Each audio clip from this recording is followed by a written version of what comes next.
Miss Marple discovers an old recipe card tucked away in a village kitchen. Its folded corner hiding a cryptic clue.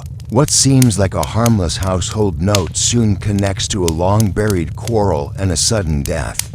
With her sharp eye for detail, Miss Marple must read between the lines to reveal a killer's secret. Chapter 1. Tea and tranquility shatterate. A gentle warmth settled over St. Mary's Mead as a crisp April morning unfurled its golden light across manicured lawns and primrose-bordered garden paths. The village's annual spring fair was in full swing. Striped marquees offered homemade jams and ware-upon wares. The aroma of freshly brewed tea drifted from fine porcelain cups, and children bright-eyed and chattering darted between tables laden with dainty cucumber sandwiches and lemon cakes. Beneath a canopy of cherry blossoms, Miss Jane Marple sat demurely on a wrought-iron settee, her knitting basket at her feet and a plate of honeyed scones balanced neatly in her lap. With her keen gray eyes half hidden behind delicate spectacles, she regarded the scene before her with the serene curiosity of someone at once a participant and an observer. Mrs. Dolly Bantry, the energetic hostess, flitted about in a pale green frock, ensuring that each guest, whether bridal newcomer or longtime acquaintance, received the royal treatment. She paused beside Miss Marple, presenting a bowl of freshly made chamomile tea. "Jane, darling, to be sure to try Mr. Carter's peppermint marmalade on your scones, quite the rival to your own recipe, I hear." Dolly's laughter tinkled like a charm, but there was a slight tension in her well-practiced smile. Miss Marple inclined her head, offering a demure reply. "I shall, my dear. One never knows when a new discovery might improve an old favorite." The words, light as cotton, concealed at their core her habit of noting every facial twitch and heartfelt tremor in a person's voice. Across the lawn, the vicar's wife, Mrs. Clement, was extolling the virtues of her nephew's freshly bound volume of poetry, while Mr. and Mrs. Derrick snapped their fingers to coax little Margaret into posing for a snapshot. As the afternoon wore on, the soft murmur of conversations rose and fell like pale waves. Villagers exchanged news of spring lambs, commented on the rash of burglaries in nearby Hambledon, and speculated about the potential suitor for the new schoolmistress, Miss Elspeth Crane. Suspicions fluttered over heard murmurs of a clandestine engagement here, a hidden debt there. But Miss Marple, her knitting needles still at rest, listened without comment. She was particularly attentive when Mr. James Hewitt, the local physician, leaned toward her and whispered, "You must try this walnut bread, Miss Marple. My wife assures me it's simply divine." She tasted it, allowing a polite nod.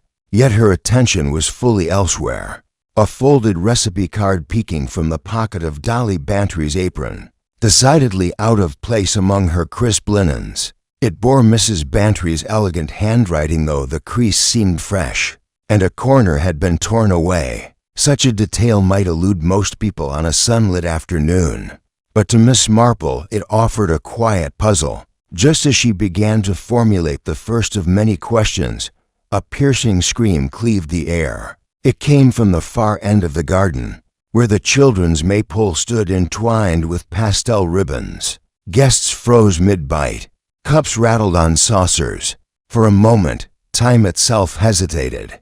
Then pandemonium broke loose. Mrs. Clement gasped, clutching her pearls. The vicar darted toward the scream, his gait frantic. Two young girls, wide-eyed and trembling, pointed toward the edge of the lawn.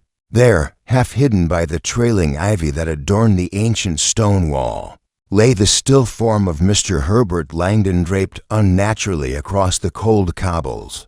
His crisp white jacket stained a dark bloom at the shoulder. A pool of crimson blossomed beneath him like a grotesque flower. Dolly Bantry let out a strangled cry and rushed forward. Miss Marple followed with quiet urgency. Her knitting basket dropped to the grass. She bent to inspect the scene, though she remained on the periphery. allowing Mrs. Bantry to press her trembling handkerchief to her lips. The doctor was already upon the body, gently checking for a pulse that no longer pulsed. Around him, villagers whispered, "Is he dead? A stroke, perhaps? He fainted." Miss Marple listened to their speculations and listened for what they neglected to say. Herbert Langdon was known for his robust health, a lifelong walker who tended his roses with sprightly devotion. A sudden infarction seemed unlikely. Yet the position of his body, the pattern of the spill, the absence of any clutching at the chest, these spoke to her mind of something altogether different.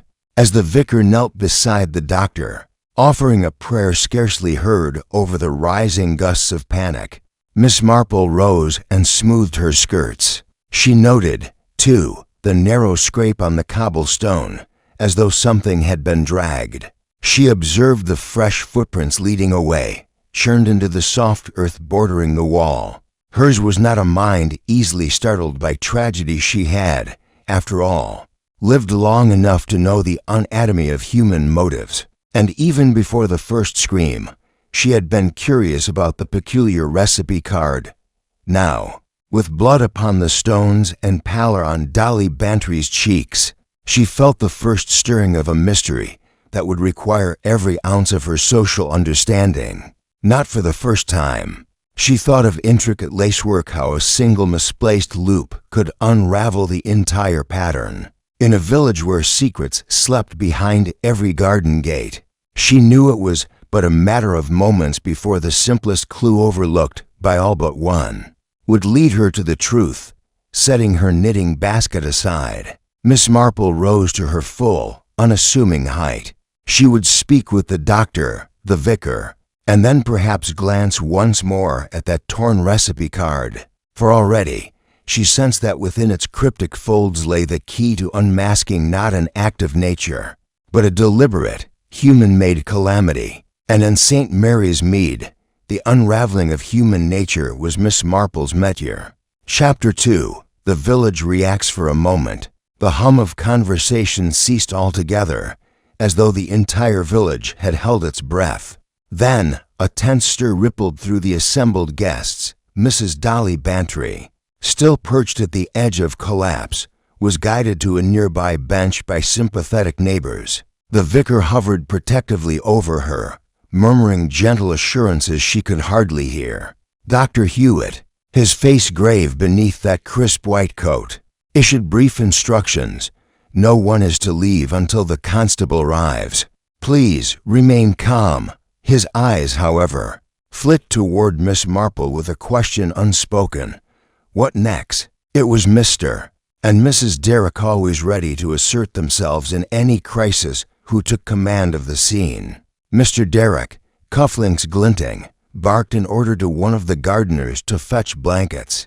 Mrs. Derrick fussed around Dolly Bantry's pale cheeks, insisting hot water and brandy might restore her color. Meanwhile, a small knot of villagers had gathered at the edges, heads bent in anxious clusters. Among them, soap-boxed opinions soon bubbled over into loud murmurings. "Stabbed, I should think," exclaimed Mr. Pritchard, the proprietor of the village blacksmith shop, sturdy frame leaning on an iron-tipped cane. "Look at that stain. No way that's the result of a heart attack. Dr. Hewitt's simply being genteel. The man's been murdered, mark my words."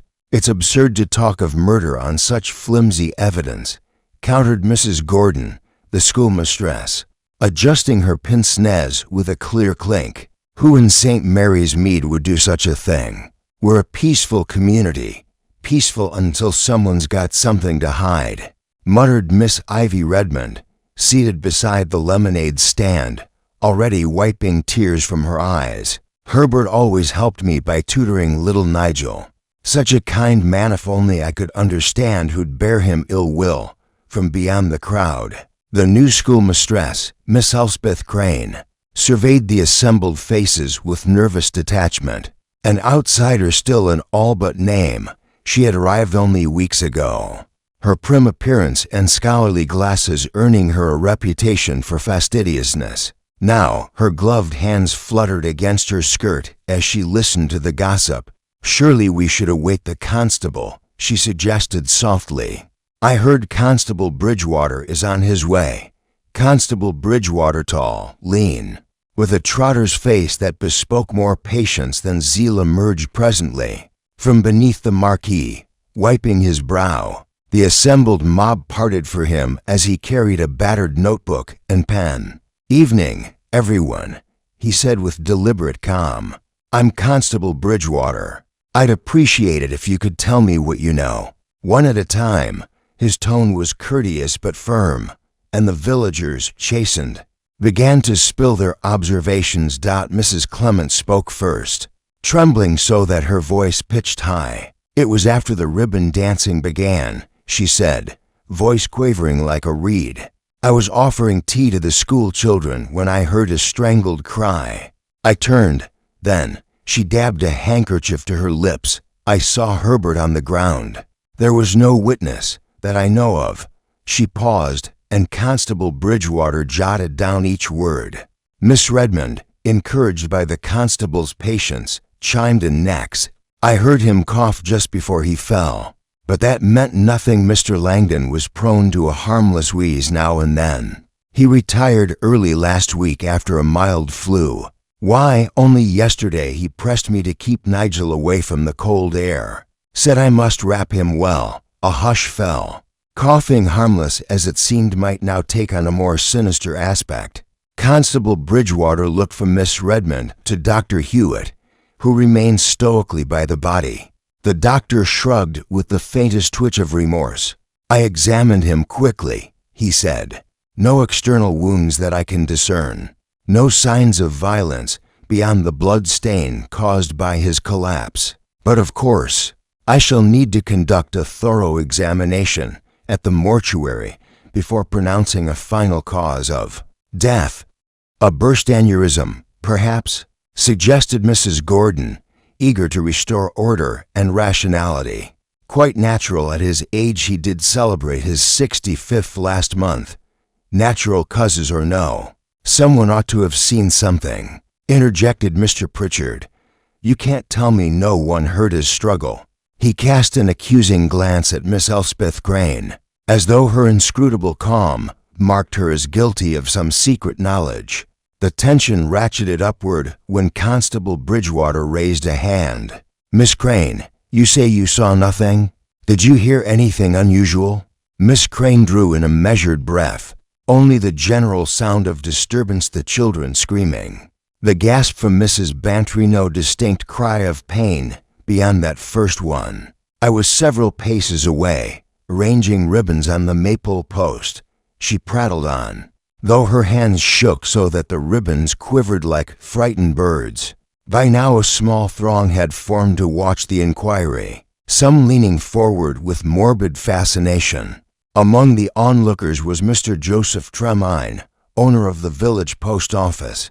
Discreetly sharpening his pencil on the tip of his penknife, he leaned to his wife, whispering, "What if it's connected to the recent rash of letters tampered with? A week ago, one of my letters was opened and resealed. Could be someone desperate for gossip. This is no petty larceny," hissed Mrs. Tremaine. "This is murder." She pressed her parasol against her chest as though warding off the evil in the air, unseen by the crowd. Miss Marple sat back on the settee where she had resumed her knitting. She observed the constable nodding, his notebook filling with contradictory statements. No sign of violence. Cough, burst aneurysm, tampered letters, struggle. She held her knitting needles lightly, the beginnings of a simple baby's bonnet slowly taking shape. Beneath that calm surface, her mind grouped each detail, some significant, some mere chatter, into mental compartments. She paid special attention to the recipe card she had glimpsed, folded twice, caught in Dolly Bantry's pocket, and torn at one corner. It suggested secrecy. It marked the card as something Dolly meant to hide. Soon, the crowd's chatter grew fractious. "We should search the gardens," some said. "See if the killer tried to sneak away." Others countered that such actions would trample delicate plants and further sully Dolly's reputation. Mrs. Bantry herself, having found her voice once again, stood with trembling dignity. She raised a hand for silence. "Please," she pleaded, "this is my home. We will follow the constable's instructions. But I ask that we respect the memory of Herbert Langdon. He was my dear friend." Tears glistened on her lashes, but her posture remained upright. It was in that moment that Mr. Edward Wainwright, the local solicitor, stepped forward. Tall, impeccably dressed, with a surgical calm that put Mrs. Bantry at ease, he cleared his throat. "May I suggest we adjourn to the village hall? It is merely across the path, and there we shall have tables and chairs, a more appropriate venue for taking statements." A murmur of agreement rippled through the crowd. The garden, once a place of merriment, now held too many shadows. The transition to the village hall was uneasy. One by one, the guests filed under the maples, ribbon, some pausing to cast one last glance at the field where Langdon lay, now covered by a white sheet, and then into the modest hall, its long windows looking out onto the primrose beds. Inside, the wooden benches were hastily ranged in a semicircle facing a plain trestle table. Constable Bridgewater and Dr. Hewitt occupied one end, Miss Marple another, and the other villagers settled themselves in nervous clusters.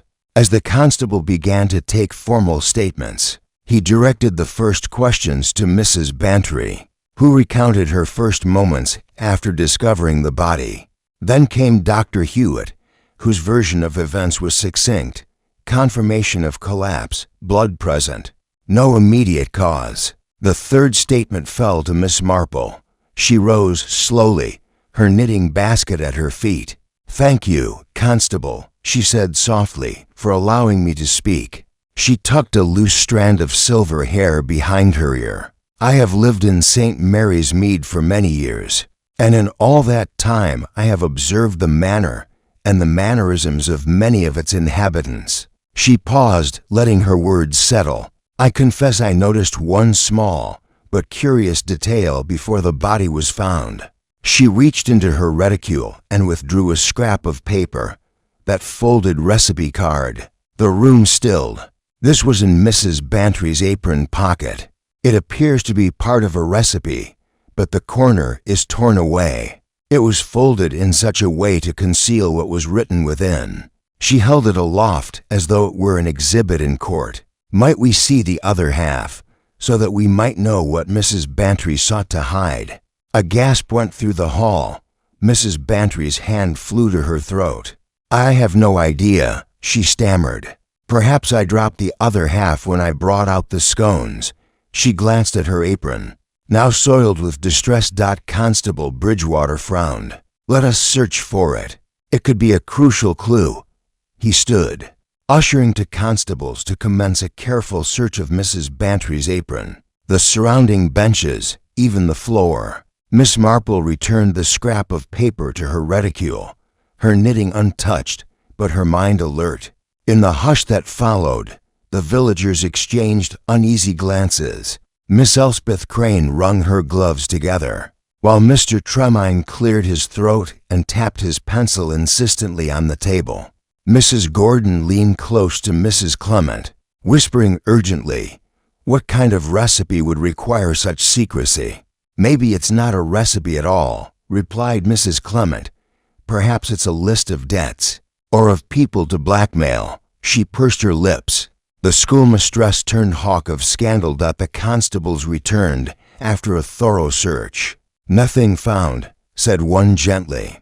"Sorry, ma'am." Mrs. Bantry's shoulders sagged, and she sank onto a bench, brushing away tears.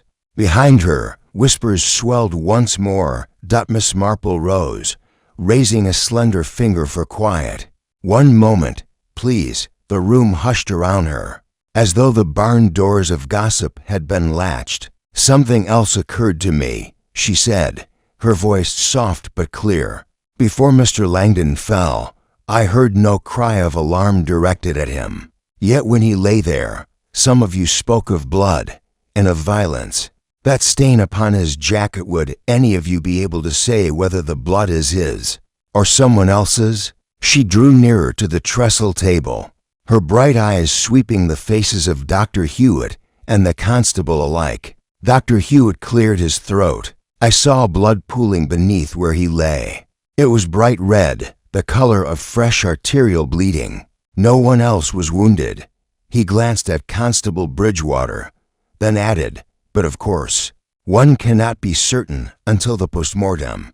Miss Marple nodded, though her eyes flicked to the door. She had noticed as they entered that a muddy bootprint marked the threshold, one that had not been there when the party began. A fresh footprint leading in and then out again, perhaps carrying the missing scrap of paper. As murmurings rose again, some speculating upon the bootprint, others returning to fears of poisoned tea, Miss Marple sat back down. She resumed knitting, the needles clicking softly. Around her, the villagers grew restless, some demanding that the party be called off, others illogically insisting it continue. Mrs. Bantry, mortified by the chaos she had unwittingly hosted, covered her face with trembling hands through it all. Miss Marple whereupon on, cataloging each reaction, the hesitation of a cough, the quick glance between two suspects, the anxious tightening of a hand around a teacup. She had heard their stories, seen their secrets stir. The game was afoot, and she would need every nuance of human nature to unmask the culprit hidden among these familiar faces. When at last the constable adjourned the session, promising to return with questions after examining the body, Miss Marple slipped from her seat. On her way out, she paused at the edge of the dais and looked over her shoulder at the assembled villagers. In that moment, she perceived the undercurrents, vanity, fear, guilt, and resentment flowing beneath the surface. The outward calm of St. Mary's Mead had fractured. Beneath it lay old grudges and fresh resentments, each waiting to be roused. Stepping outside into the chill evening air, Miss Marple drew a deep breath. She would need to speak with Dolly Bantry, with Dr. Hewitt again, and perhaps with that enigmatic Miss Crane who had arrived only weeks ago, and whose past remained a closed book. Above all, she must find the missing half of that recipe card. If Dolly Bantry truly did not know where it was, someone else must have taken it. The village hall emptied, chairs scraping on the wooden floor, and only the faint sound of constables' footsteps echoed inside. Outside, lanterns swung in the early dusk breeze, casting elongated shadows across the path back to the garden. The laughter and music of the spring fair had long since faded, replaced by a hush that felt unnatural, as though the earth itself held its breath. In that hush, Miss Marple stood alone, knitting basket in hand, poised at the threshold of a mystery that would demand every ounce of her subtle wit and quiet perseverance. And as she made her way through the primrose beds toward her own cottage, she reflected that in a village so small, crimes were never what they seemed, and that the tiniest detail, the most innocuous scrap of paper, could conceal a secret more dangerous than any blade. In St. Mary's Mead, the true pattern of human nature was just beginning to reveal itself, stitch by careful stitch.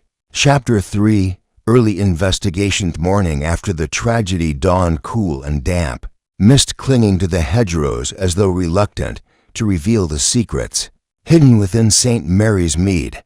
Miss Jane Marple rose at her usual hour, preparing a simple breakfast of porridge and black tea before gathering her knitting and setting out into the soft gray light. The unease of the previous afternoon still clung to her thoughts like a stubborn web, but she felt no dread, only that familiar quiet determination which had guided her hands and mind through so many hidden tangles of human nature.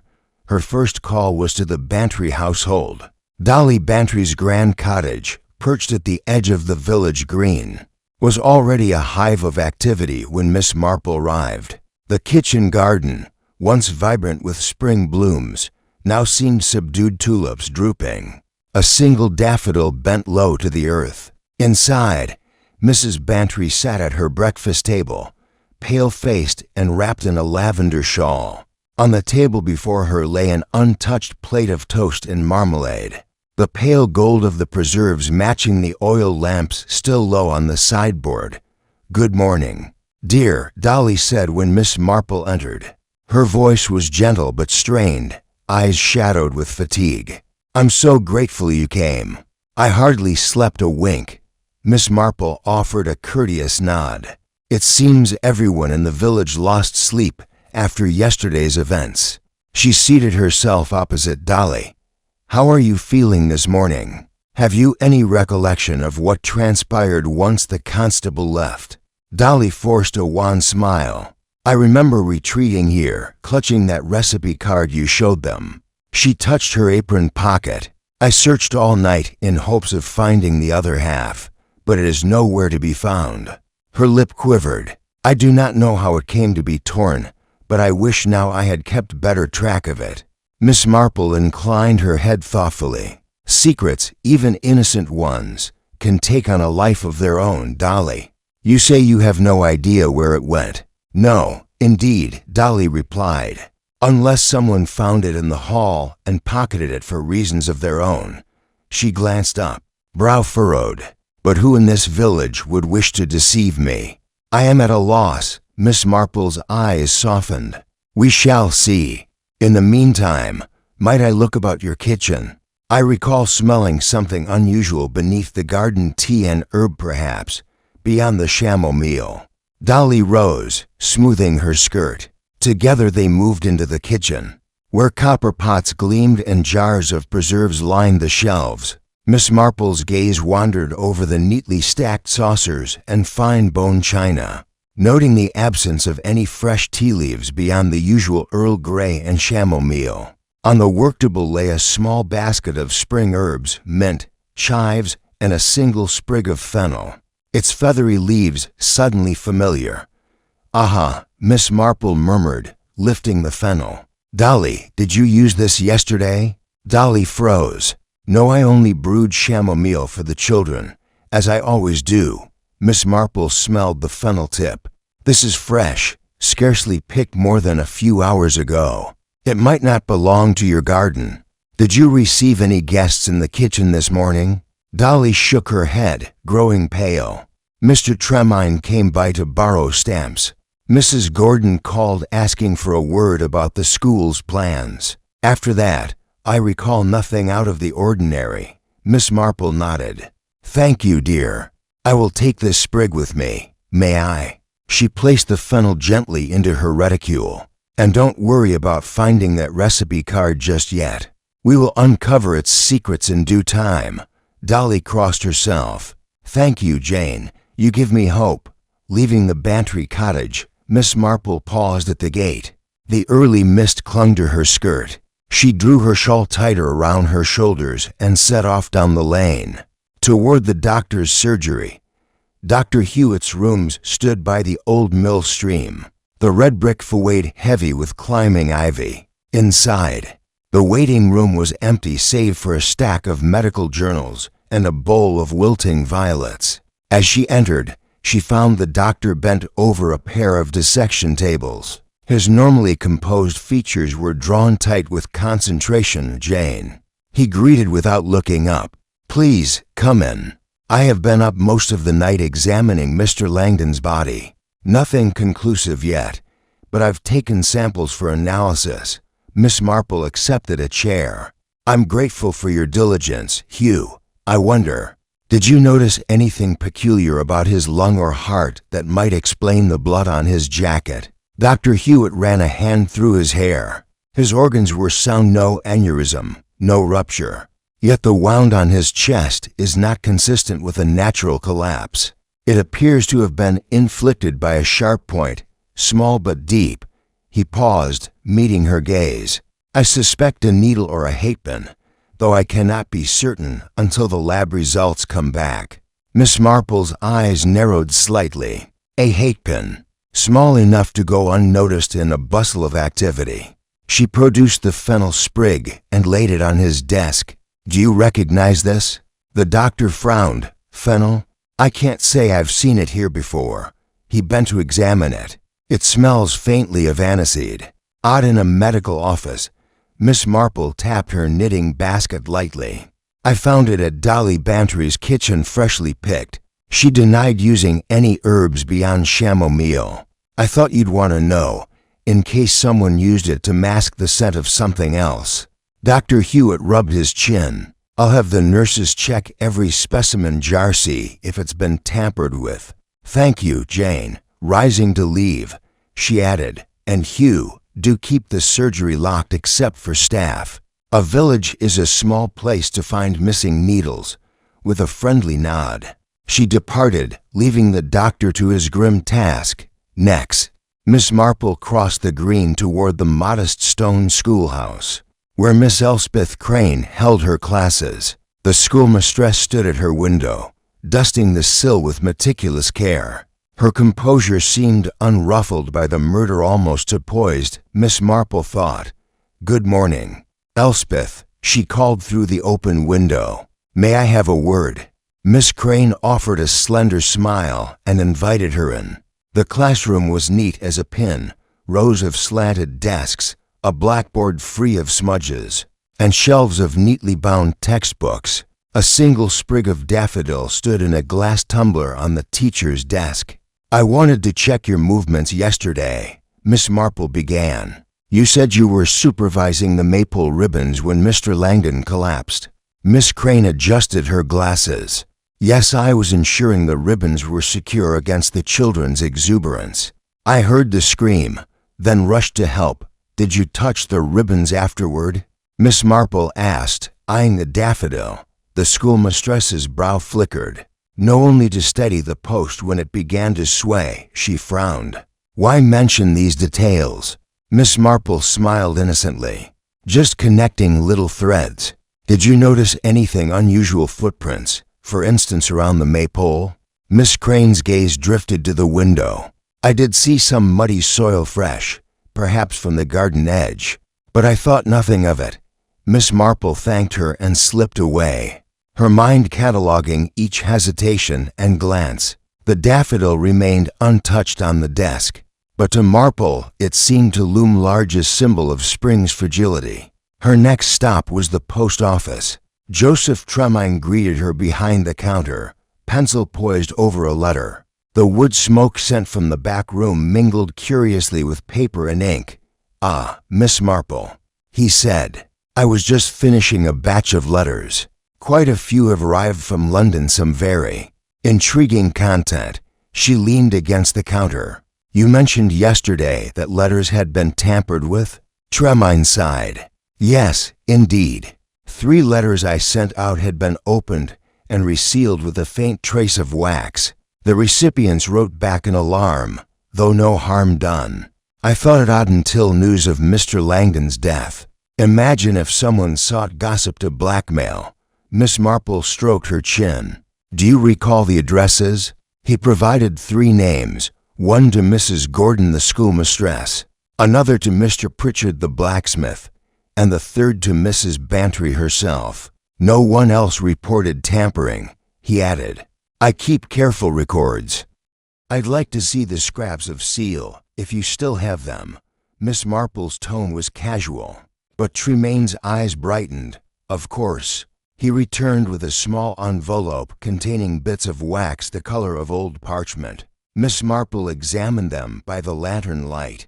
In each, she perceived a faint imprint, 3 tiny floral motifs. "A baker's wax," she mused. "Perhaps sourced from someone who seals jam jars." She placed them in her reticule with the fennel. "Thank you, Joseph." She left the post office and retraced her steps toward the village green, where the blacksmith's shop now stood open for business. Inside, Mr. Pritchard hammered a horseshoe with rhythmic patience. Sparks flew like tiny fireflies against the dark wood walls. "Good day," Miss Marple greeted. "I wonder if I might speak with you." Pritchard set down his hammer and wiped his brow with a leather punch. "You wanted to talk about poor Langdon?" "Indeed," she replied, eyeing his sturdy boots. "I was told you saw nothing but the bloodstain." Yet I noticed a boot print near the hall threshold, a boot that did not belong to Mr. Langdon. He frowned. Boot print. Miss Marple described the print, a jagged sole pattern, fresh mud in the treads. Pritchard knelt, wiped a rag across the floor, but the print had already vanished. "I've no idea," he said. "I was out at first light, cleaning the forge. If I saw it, I paid it no mind." She observed him closely. His strong hands were unblemished by blood or other stains. "You know more than you let on," she said gently. "Is there someone you suspect?" Pritchard's jaw tightened. "I suspect everyone, Miss Marple, and no one. This village's secrets run deep." Miss Marple nodded, offering a small smile. "Thank you, Mr. Pritchard. Your candor is appreciated." At last, as the sun climbed higher, Miss Marple returned home. Her reticule weighted with curious tokens, the torn recipe card still incomplete, the fennel sprig, and bits of seal wax. She settled into her favorite armchair by the window and set her knitting aside.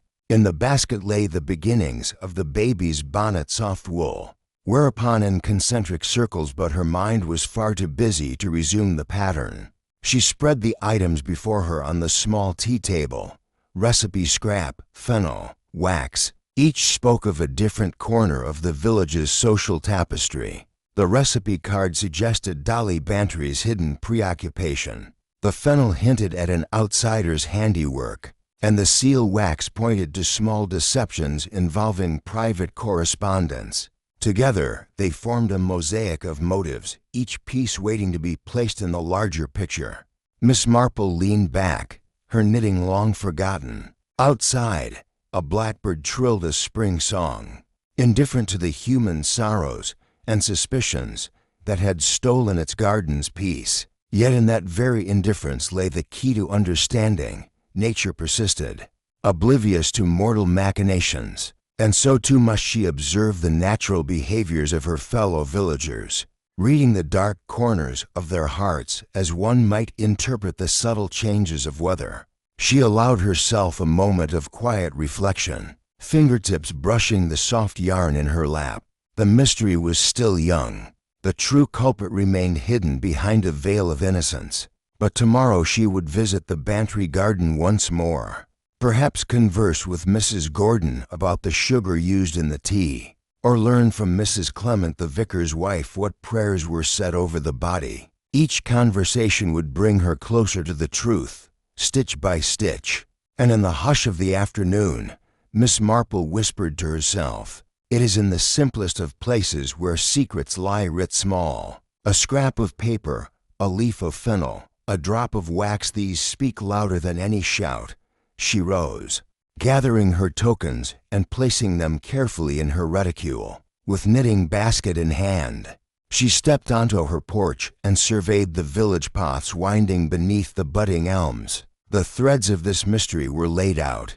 Before her tending them would require equal measures of patience, perception, and compassion. With a small, resolute smile, she set off once more into the lanes of St. Mary's Mead, ready to follow the subtle clues that would lead her to the heart of human nature, and to the one among them capable of coldly ending a life for reasons known only to themselves. Chapter 4. First Suspects. Sun hung low on the horizon, casting a mellow glow through the tall mullioned windows of St. Mary's Mead Village Hall, as restless faces filed in once more. It was late afternoon, and the air still carried the weight of unease from the morning's formalities. Yet, more pressing than mortuary reports or dusty footprints was the imperative now guiding Miss Marple. As thoughts, who among the villagers had opportunity and motive to strike Herbert Langdon down? Constable Bridgewater, clipboard in hand, called the room to order. "We will continue taking statements, but this time I shall direct questions to those I consider primary persons of interest," he said gravely. His gaze swept the assembled group, settling briefly on each in turn. Dolly Bantry, Miss Elspeth Crane, Dr. Hugh Hewitt, Joseph Tremine, Ivy Redmond, and finally unexpectedly Mrs. Clement, the vicar's wife. Miss Marple noted the slight opening of Miss Crane's pale lips and the faint tension in Dr. Hewitt's shoulders. These were the first signs she would later catalog as telling. Mrs. Bantry, still frail in her lilac shawl, was the first called. "Mrs. Bantry," the constable began, "you were host of yesterday's fair. Can you account for your movements in the hour before Mr. Langdon fell?" Dolly bowed her head. "I served tea in the garden, then fetched more scones from the kitchen. I paused by the rose arbor to watch the children dance before returning to bring fresh cups." Her voice was steady, but her eyes darted toward Miss Marple, who sat knitting in her customary chair. The detective offered nothing but a slight nod. "Did anyone enter your kitchen during that time?" Bridgewater pressed. Dolly hesitated, eyelashes trembling. "Only Mrs. Gordon, who requested jam to pack for the school picnic, and Mr. Tremaine, in passing to deliver some letters." She swallowed. "I didn't think to watch the door, there were so many guests." Miss Marple mentally noted that neither Mrs. Gordon nor Mr. Tremaine had corroborated that visit during their own statements. Dolly added, "I did notice just as I left a scrap of paper fluttering near the step. I thought perhaps it had fallen from my pocket, but when I looked, it was gone." She pressed a trembling hand to her breast pocket. "I've searched everywhere." Constable Bridgewater made a note. "Very well, Mrs. Bantry. Thank you. Next." The constable directed his questions to Miss Elspeth Crane. The schoolmistress adjusted her gloves, shoulders squared. "Miss Crane, you told me you were arranging ribbons by the Marple when you heard the scream. Did you speak with Mr. Langdon immediately afterward?" Miss Crane's voice, though measured, held a quaver. "I approached at once, but found him already attended by Dr. Hewitt. I remained to calm the children, who were distraught." She paused. "I did collect the ribbons afterward and returned them to the schoolhouse." "Did anyone see you there?" the constable asked. Miss Crane stiffened. "Only young Miss Redmond and one of the village girls who followed the ribbons too closely. They screamed and ran off." She offered no names, only an apologetic shrug, and then added in a lower voice, "I was uneasy about the footprints in the soil. There was a set leading toward the azalea bushes, fresh tracks, uneven. But I did not mention it, for fear of alarming the vicar's wife." Miss Marple's knitting needles clicked once as she remembered Miss Crane's earlier hesitation about reporting the mud. The recalcitrant schoolmistress had hidden something, but what? A recollection of recent rivals, perhaps? The constable moved on before she could respond. Dr. Hugh Hewitt rose next, detaching himself from the sympathetic glances of the villagers. "Doctor," Bridgewater said, "you were first on the scene and have conducted the postmortem. You told me you found a puncture wound and no other trauma. Could you elaborate?" Dr. Hewitt cleared his throat. "The wound was small, no more than a quarter of an inch, located beneath the left collarbone." He paused, eyes flickering to Miss Marple, as though seeking her permission to speak freely. Miss Marple inclined her head imperceptibly. "I suspect a thin instrument, perhaps a hatpin, as I mentioned, but equally possible is a mechanical syringe of some kind." Gasps went through the hall. The blacksmith muttered, "A syringe? Whoever heard of murdering with one of those in a village?" Dr. Hewitt pressed on. "Still, it suggests deliberation. Nothing in Mr. Langdon's history would point to an aneurysm or other natural cause. Someone planned this." His gaze roamed the faces of the suspects. "And someone had access to surgical tools or household implements small enough to conceal easily." He sat down, leaving a charged silence. Miss Marple later noted that Dr. Hewitt's own medical bag, kept locked in his surgery, had been unlocked at least twice the previous evening, once for examining the body, once for samples. The question was whether his instruments might have left his possession. Joseph Tremaine, the postmaster, came forward with mild reluctance. "Mr. Tremaine," said Bridgewater, "you mentioned tampered letters bound for several villagers. How might that connect to Mr. Langdon?" Tremaine sighed heavily. Langdon was something of a gossip himself, benevolent. Yes, but he collected confidences. I imagine someone feared their secrets falling into his hands. He tapped the bits of wax he had given Miss Marple. These seals came from jam jars, red and pale pink. I used both in my own preserves. Miss Marple's mind recalled the jam contest at the fair, Dolly Bantry's peppermint marmalade, Mrs. Gordon's strawberry conserve, Mrs. Tremaine's rose petal jelly. Each had sealed their jars with wax. "Did you witness anyone using wax yesterday?" she asked Tremaine. He frowned. Only Mrs. Gordon labored over her stall, sealing jars as they sold. But when I bought a jar of her raspberry jam, the seal was intact. No, if that wax came from a stall, perhaps the jam stall after hours? Bridgewater closed his notebook. "Thank you, Mr. Tremaine. That will be all for now." Miss Ivy Redmond, still tearful, was permitted a final word. She rose, smoothing her apron. "I wanted to speak again about the coughing," she said softly. Mr. Langdon had indeed coughed occasionally this winter. But yesterday, before the music began, I saw him lean against a gatepost, as if winded. The constable looked skeptical. "You think that could be linked to the wound?" Ivy shook her head. "Not the wound only, that he might have been distracted. He never coughs in public, but there he was, half hidden from view." She bit her lip. "If he was trying to compose himself, catch his breath, someone could have slipped close without notice." Miss Marple recalled the gatepost's proximity to the rose arbor where Dolly had paused. The choreography was subtle: cough, isolation, attack. Someone had exploited his moment of vulnerability. As the hall fell silent, Mrs. Clement, the vicar's wife, stood. "Constable, might I add something?" She placed a trembling hand on her crucifix. "When I knelt by the body, I offered the last rites. I noticed the wound even then just above his heart, but I also noticed a faint scent like aniseed or fennel lingering where I leaned." Dr. Hewitt's eyes widened.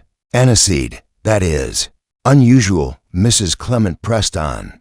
"And when I prayed, I felt uneasy, as though the moment demanded more than a simple blessing." She looked around the room. "I feel someone stood by, watching, waiting for me to depart." She paused, voice firm. "I dare say that person knows far more than they let on." With that, the slate of primary statements concluded. Call the obvious a hatpin or syringe, a borrowed moment of privacy, wax seals, stray coughs. Aniseed, the constable seemed to think he had all he needed. But Miss Marple, knitting needles resting by her side, saw the deeper weave, small-town secrets ensnared by medical knowledge, by social leverage, by vaguely threatening letters, and by the stranger's knowledge of herbs. She observed how each suspect had reason to protect themselves. Dolly from exposing a hidden recipe card, Miss Crane from revealing a curiosity about mud tracks, Dr. Hewitt from scrutiny of his instruments, Tremaine from the implications of gossip, Ivy from the shame of breaking confidences, and Mrs. Clement from acknowledging her fear. As the constable closed his notebook and bid everyone good evening, the villagers rose, glancing silently at one another. Each suspected the other, every glance laden with caution. Mrs. Bantry, gathering her shawl, caught Miss Marple's eye and mouthed, "Find it, please." Miss Marple offered a comforting lift of her brows. "I shall, once the hall emptied." Miss Marple walked slowly to the dais where Mr. Langdon's body had lain only hours before. She knelt, inspecting the worn floorboards for any missed evidence, perhaps a fragment of wax or a hair. But nothing emerged.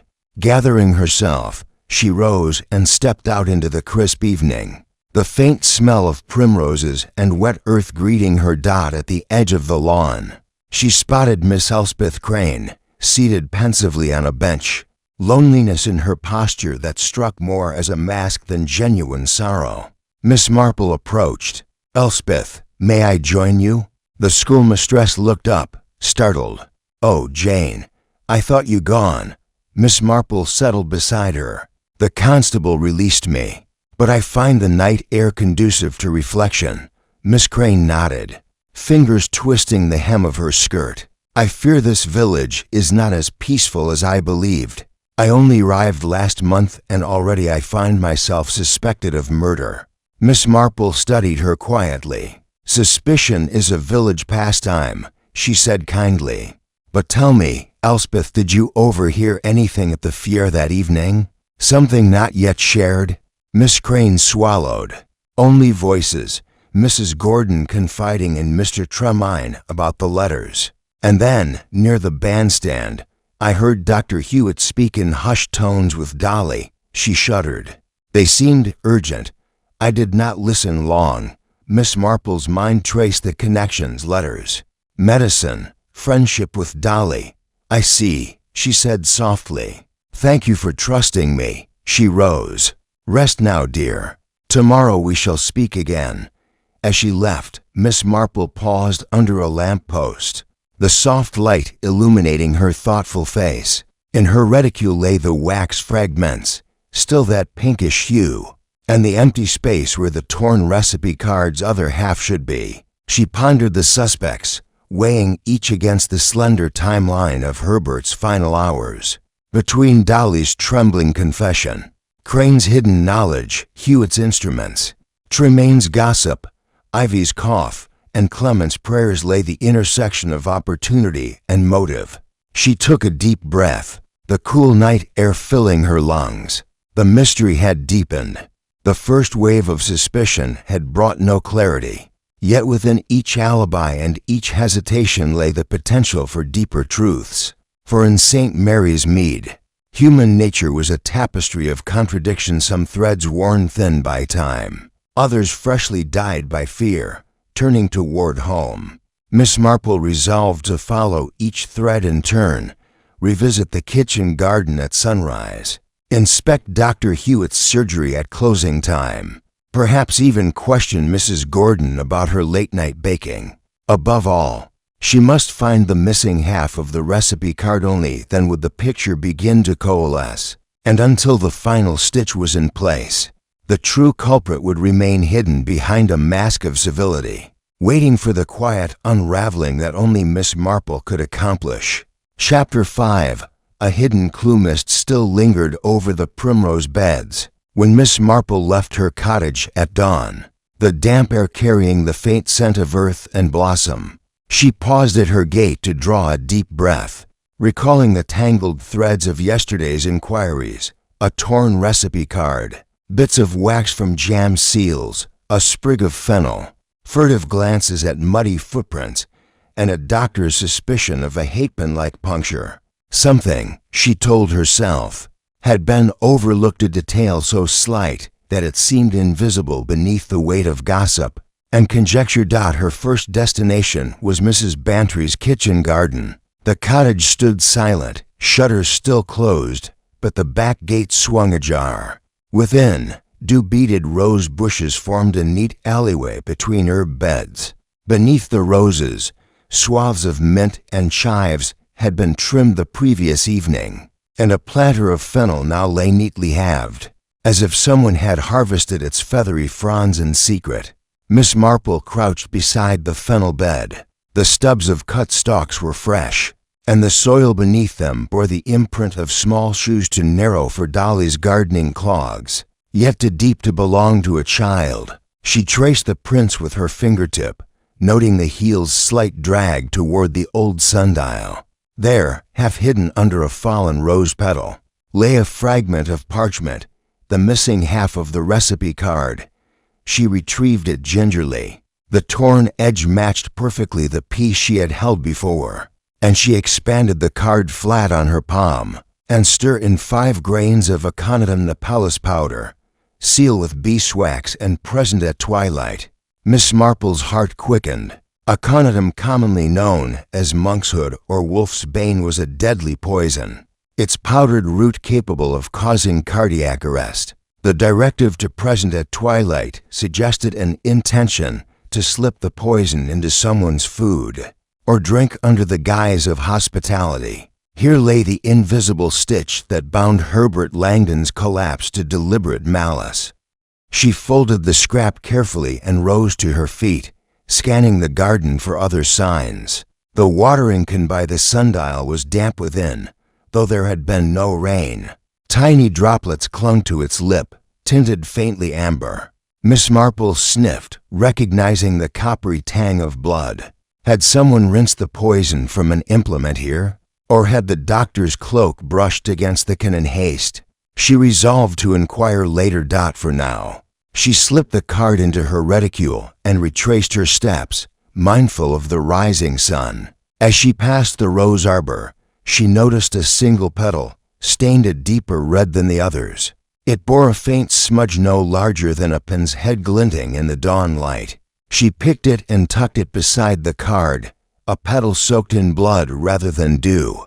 A clear sign that the murder weapon, whatever it was, had been cleaned here. Her next stop was Dr. Hewitt's surgery. She found the door ajar, a single lamp aglow within.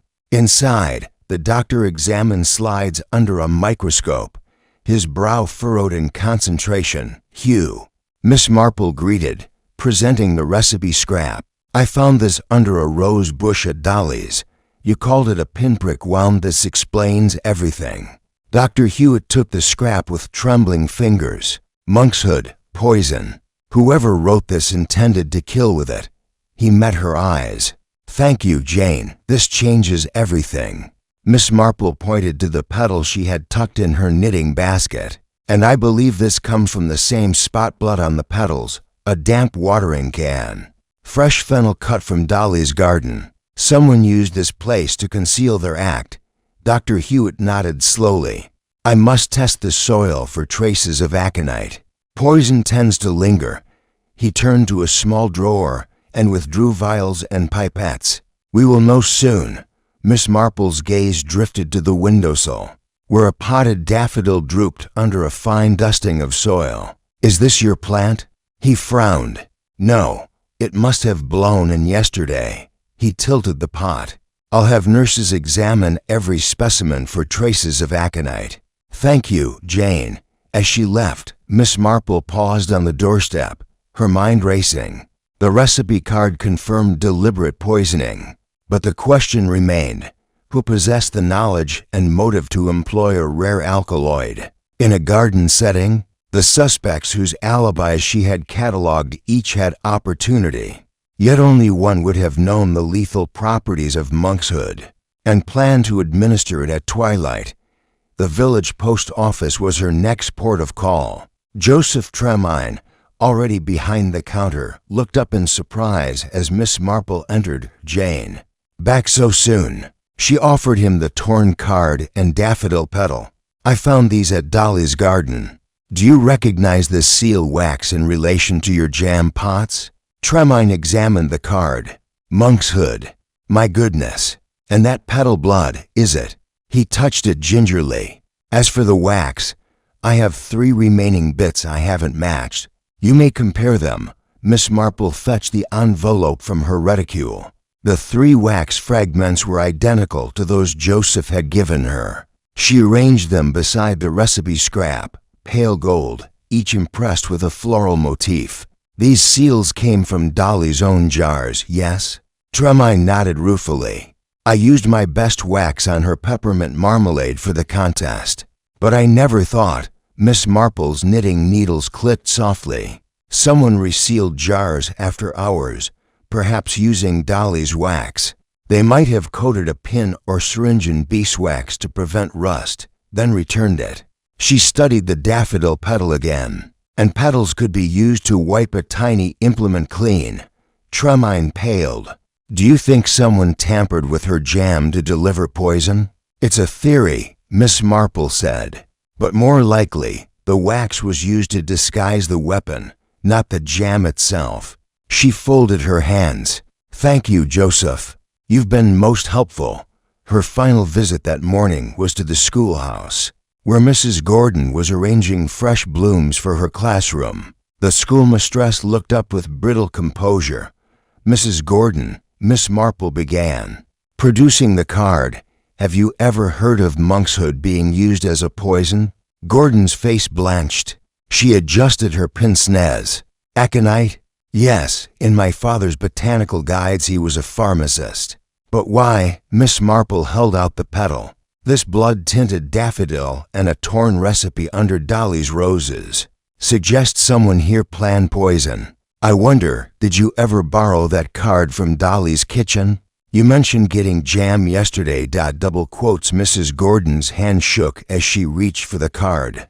I did ask for her mincemeat marmalade recipe, but she dismissed me, said it wasn't ready for publication. I left empty-handed. She inhaled sharply. But yes, I saw her card. It lay on her worktable, folded. I meant only to glance at it, never to take it. Miss Marple's eyes were gentle. And you cut fennel from her garden? You once mentioned it was good for your daughter's cough. Mrs. Gordon nodded, tears in her eyes.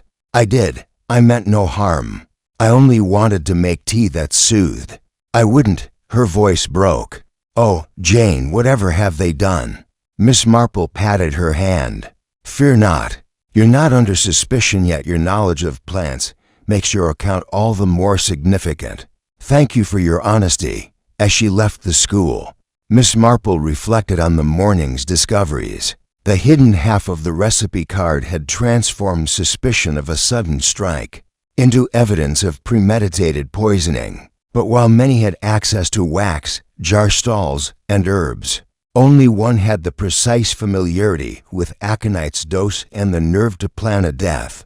At a social gathering at noon, she returned to the village hall, where Constable Bridgewater and Dr. Hewitt had set up a small impromptu laboratory. On one of the trestle tables, vials of soil extracts, slides of petal smears, and a jar containing the half-pint watering can stood in neat rows. Jane, Dr. Hewitt greeted, lifting his microscope eyepiece. Look at this. He passed her a slide. Soil from the Rose Arbor suspension soil mixed with fennel cuttings. Under magnification, crystalline granules shimmered aconite alkaloid. Confirmed. Monkshood. Constable Bridgewater whistled. Good Lord. So, Mr. Langdon was poisoned with aconite. But who had access to monkey-should route? Miss Marple whereupon her brows. Only someone with botanical knowledge and social access, handling the card, the garden, and the wax. The list is short. She glanced at the suspects. Dolly Bantry seated to one side, pale but resolute. Miss Crane by the window, pen poised above a notepad. Mrs. Gordon, the schoolmistress clutching her pursed bag. Joseph Tremine, chewing his lip. Ivy Redmond, fanning herself. And Mrs. Clement, poised with calm dignity. Each bore some connection to the pieces of evidence. But we must be certain. Miss Marple said quietly, we cannot accuse on theory alone. She stood and addressed the constable. Let us reassemble the group at twilight when the recipe instructs. Let us pretend we know nothing of the card's contents and observe who reacts most to the mention of 5 grains. Bridgewater considered the plan and nodded. A psychological test, very good. Dismiss everyone until evening. As the villagers departed, Miss Marple lingered by the table. She examined the watering can again, noting how its lip bore microscopic scratches too fine for a child's play. The scratches matched those on Dr. Hewitt's surgical tray, which remained sanitized.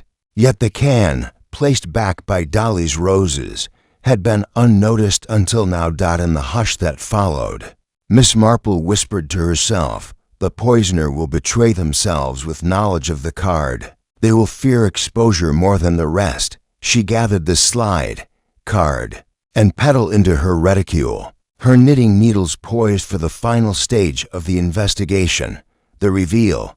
Tomorrow, she would call 5 grains of aconite before the very suspects who wrote those words, and notice who flinched. Until then, the village would return to false normality, unaware that the heart of their community had harbored a murderer in plain sight, and that the dead man's final recipe was the key to unmasking the killer. Chapter 6.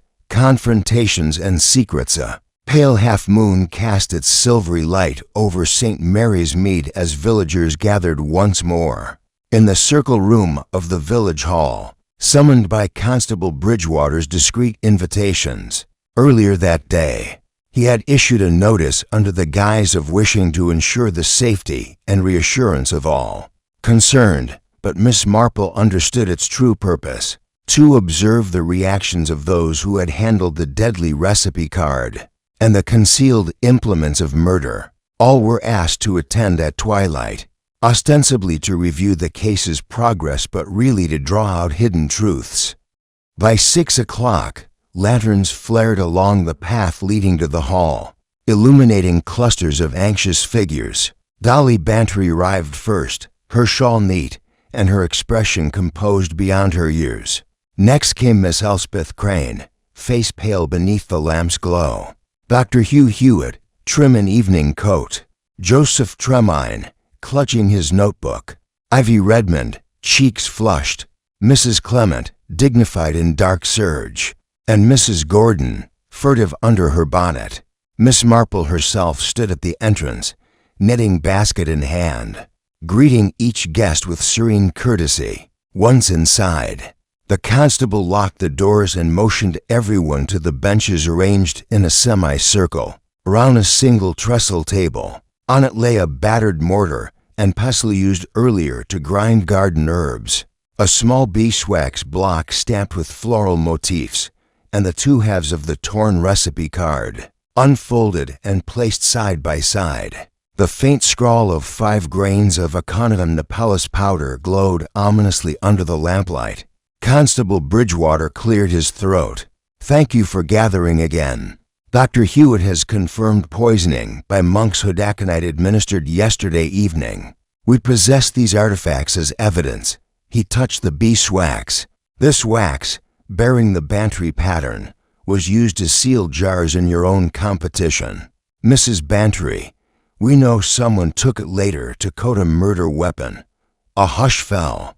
Mrs. Bantry's lips parted, but no sound emerged. Her eyes flicked to Miss Marple, who sat knitting with deliberate calm. "At this hour," the constable continued, "I propose we simply discuss the known facts and observe any discomfort. Miss Marple, would you begin?" He gestured to her. Miss Marple rose, smoothing her skirt. "Thank you, Constable. I wish only to ask a few questions aloud, as though unaware of your responses. I invite each of you to answer candidly." She smiled gently. "First, who among us is acquainted with the properties of aconite monkshood?" Mrs. Gordon's hand shot up. I studied botany as a girl, yes. My father was a pharmacist. I know aconitum well." She bit her lip. Dr. Hewitt nodded. "I am aware of its use, though I have never employed it beyond academic reference." "Interesting," said Miss Marple, her voice soft. She glanced at Joseph Tremaine. "Mr. Tremaine?" He shifted in his seat. "I know nothing of it.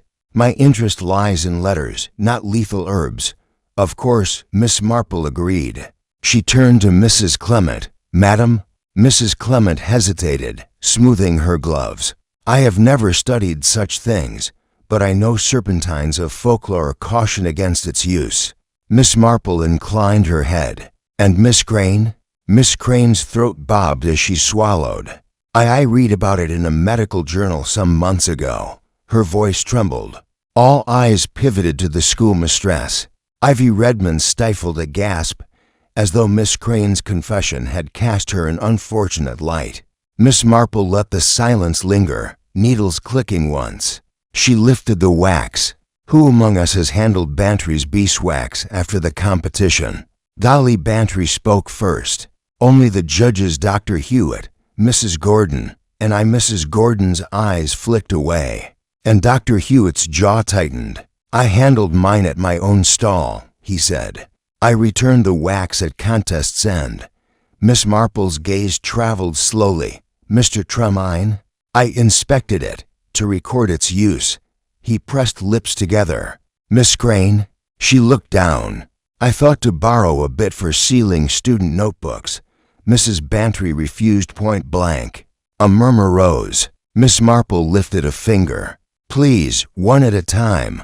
Mrs. Clement. Mrs. Clement cleared her throat. I have never used beeswax, Miss Redmond. Ivy swallowed. Nor I. Miss Marple sat. Thank you. Now, who visited Mrs. Bantry's kitchen after the fair ended? Silence rippled until Dolly Bantry spoke. Only her household help. The constable frowned. We have proof of footprints too small for the help. Someone entered unseen. Mrs. Gordon rose abruptly. I went on errand. She broke off. Miss Marple leaned forward. Indeed, at what hour? The hour before Mr. Langdon's collapse. I thought to retrieve a recipe copy. She rubbed her temples. I know Dolly didn't wish to share it yet. Miss Marple's eyes softened. Speaking of the recipe, who understood its instructions? Hands shifted. No one spoke. The card's ink looked fresh, menacing. At length, Dr. Hewitt sighed. I read it. My curiosity led me. But I thought it harmless culinary lore.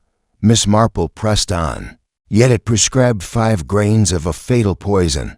Gasps echoed. She stood. Allow me a demonstration. She reached to the mortar and crushed a bit of beeswax, dropping it into the bowl. The din of astonished whispers rose as the wax crumbled under her pestle. Imagine coating a hatpin thus, she said quietly. No rust, no suspicion. She tapped the table.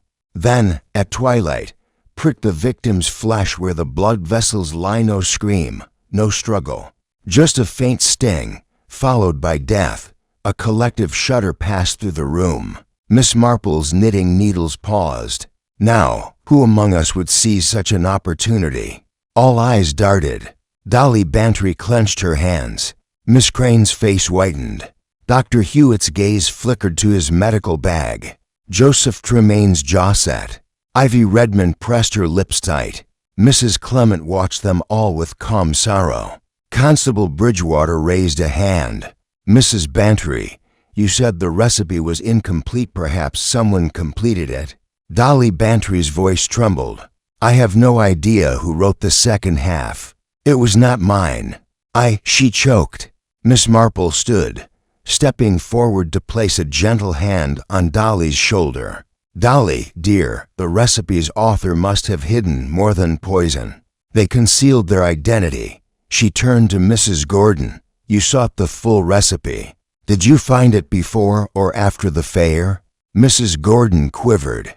I found half, in the schoolhouse gardens. I never meant to use it. Miss Marple's eyes narrowed. Why keep it? Mrs. Gordon sobbed softly. I feared Dolly would be angry. She believed the recipe to be family tradition and finished. Miss Marple released her. Thank you. She faced the group. Now, someone here confronted. Dolly pleaded for the recipe. They learned of the monk's hood. They procured it. They coated a pin. She paused, letting the weight of that truth settle. Yet perhaps they did not plan quite so. They miscalculated the dosage. Dr. Hewitt rose, voice firm. Jane is correct. No surgeon would miscalculate 5 grains. A pharmacist or botanist might. Miss Marple's gaze flicked to Mrs. Gordon, whose shoulders shook. Ivy Redmond, seated beside her, glanced away in visible relief. Miss Marple concluded, Dolly, you expressed surprise at the torn card. Someone tore it deliberately to mask the writer's handwriting. She looked at Miss Crane. You mentioned hearing hushed tones between Dolly and Dr. Hewitt. What did you learn? Miss Crane inhaled sharply. They argued over publishing the recipe. Dolly feared the poison knowledge would spread. Hugh believed it a mere curiosity. She bit her lip. I did not catch more. Miss Marple folded her hands. Then Dr. Hewitt, you advised caution. She turned to him. You handled the card to protect Dolly. You returned it but not before reading the full instructions. You denied knowledge, yet you knew. Dr. Hewitt's face hardened. I did, but only to warn Dolly. I would never harm Herbert. The constable watched him. Yet you had opportunity. Your surgery unlocked that evening. Dr. Hewitt clenched his fists. Opportunity does not make a murderer. Miss Marple gave a small smile. No, but motive and knowledge combined do. Who wished Herbert dead? She surveyed the faces, Tremaine, anxious at the mention of letters. Ivy, worried at memory of Langdon's lectures. Mrs. Clement, serene yet pained. Miss Crane, tremulous. Mrs. Gordon, broken. Mr. Tremaine, she said at last, voice soft, you feared Langdon's gossip your letters ruined. You knew of his thirst for secrets. Tremaine's eyes widened. He shook his head. No, he never saw my letters. Miss Marple nodded. Perhaps not, but you feared he might? You stole the recipe, saw the poison, yet hesitated. You resealed your letters to placate him, then watched his collapse.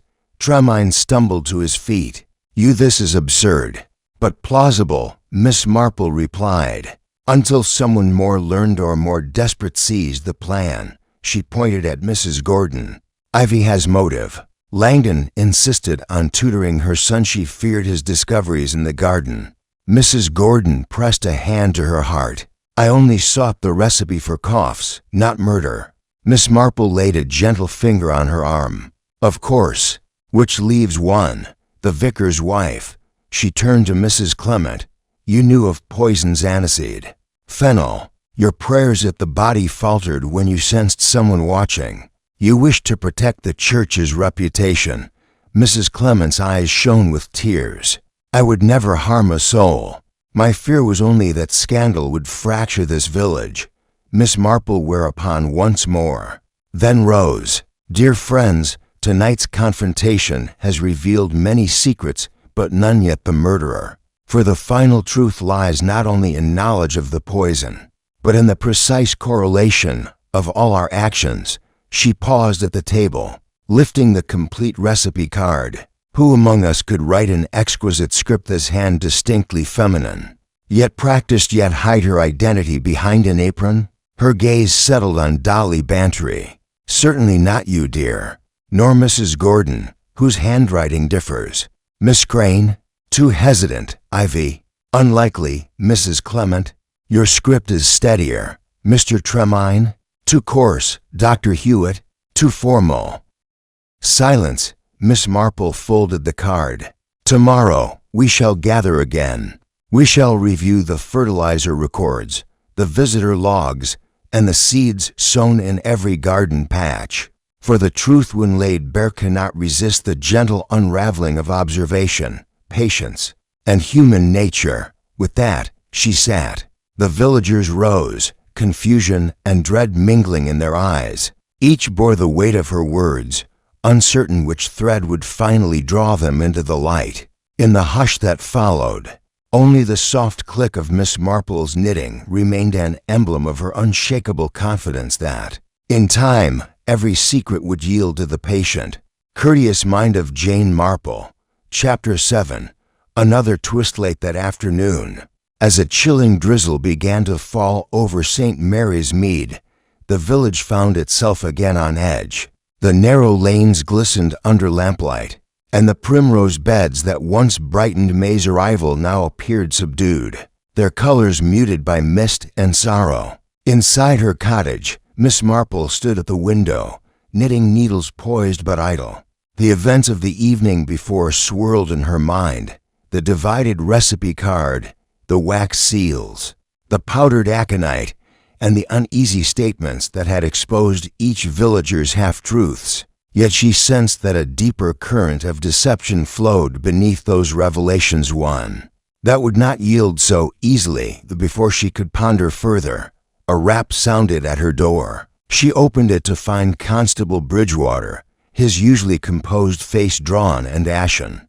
Miss Marple, he said quietly, stepping inside. I have urgent news. May I use your parlor? She led him to a small armchair by the hearth. Of course. What has happened? Bridgewater sank into the chair, glancing toward the marketplace through the leaded window. There's been another incident at Mrs. Tremaine's residence. He rubbed his hands together. Joseph's wife was closing the post office when she felt faint. They sent for Dr. Hewitt immediately, but she's stabilized now. Still, she claims her letter rack was tampered with and that she found is small. ornate pin lying on the floor beside her desk. Miss Marple's heart quickened. A pin, she echoed. Did she recognize it? She described it as silver, engraved with a miniature blossom. She thought nothing of it until she remembered Mr. Langdon's case. She feared someone meant her harm, possibly through the letters. Bridgewater paused. But the pin might be that murder weapon, coated in wax. It suggests the culprit intended more than one victim. Miss Marple rose and fetched her reticule. Withdrawing the two halves of the recipe card, she placed them on the table, one beside the other, the torn edges aligned. Then she produced the pale wax fragments, arranging them in a neat row. If the same agent was used, then Mrs. Tremaine's attack offers fresh insight. Poison need not be lethal at a single prick. 5 grains of aconite would frighten more than kill. Perhaps the murderer misjudged the dose, or decided to intimidate those who might have discovered the scheme. Bridgewater nodded grimly. Mrs. Tremaine remembers a prick at her wrist, just enough to draw a drop of blood. No lasting harm, but sufficient to terrify. He leaned forward.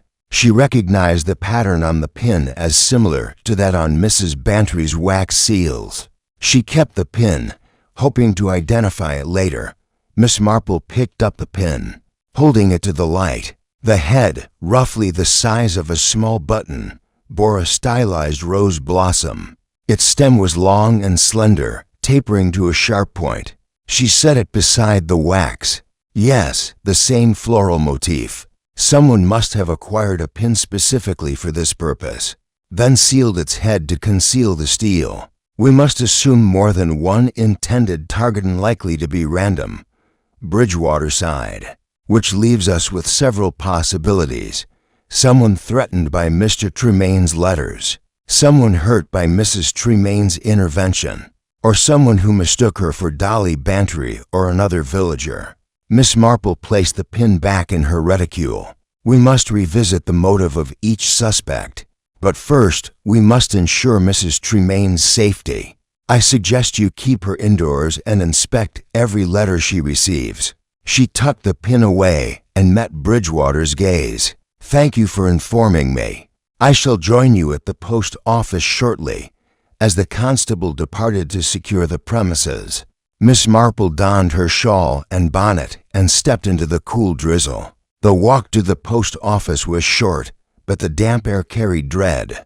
She paused at the Tremaine's door. 2 lanterns flanked the entrance and knocked softly.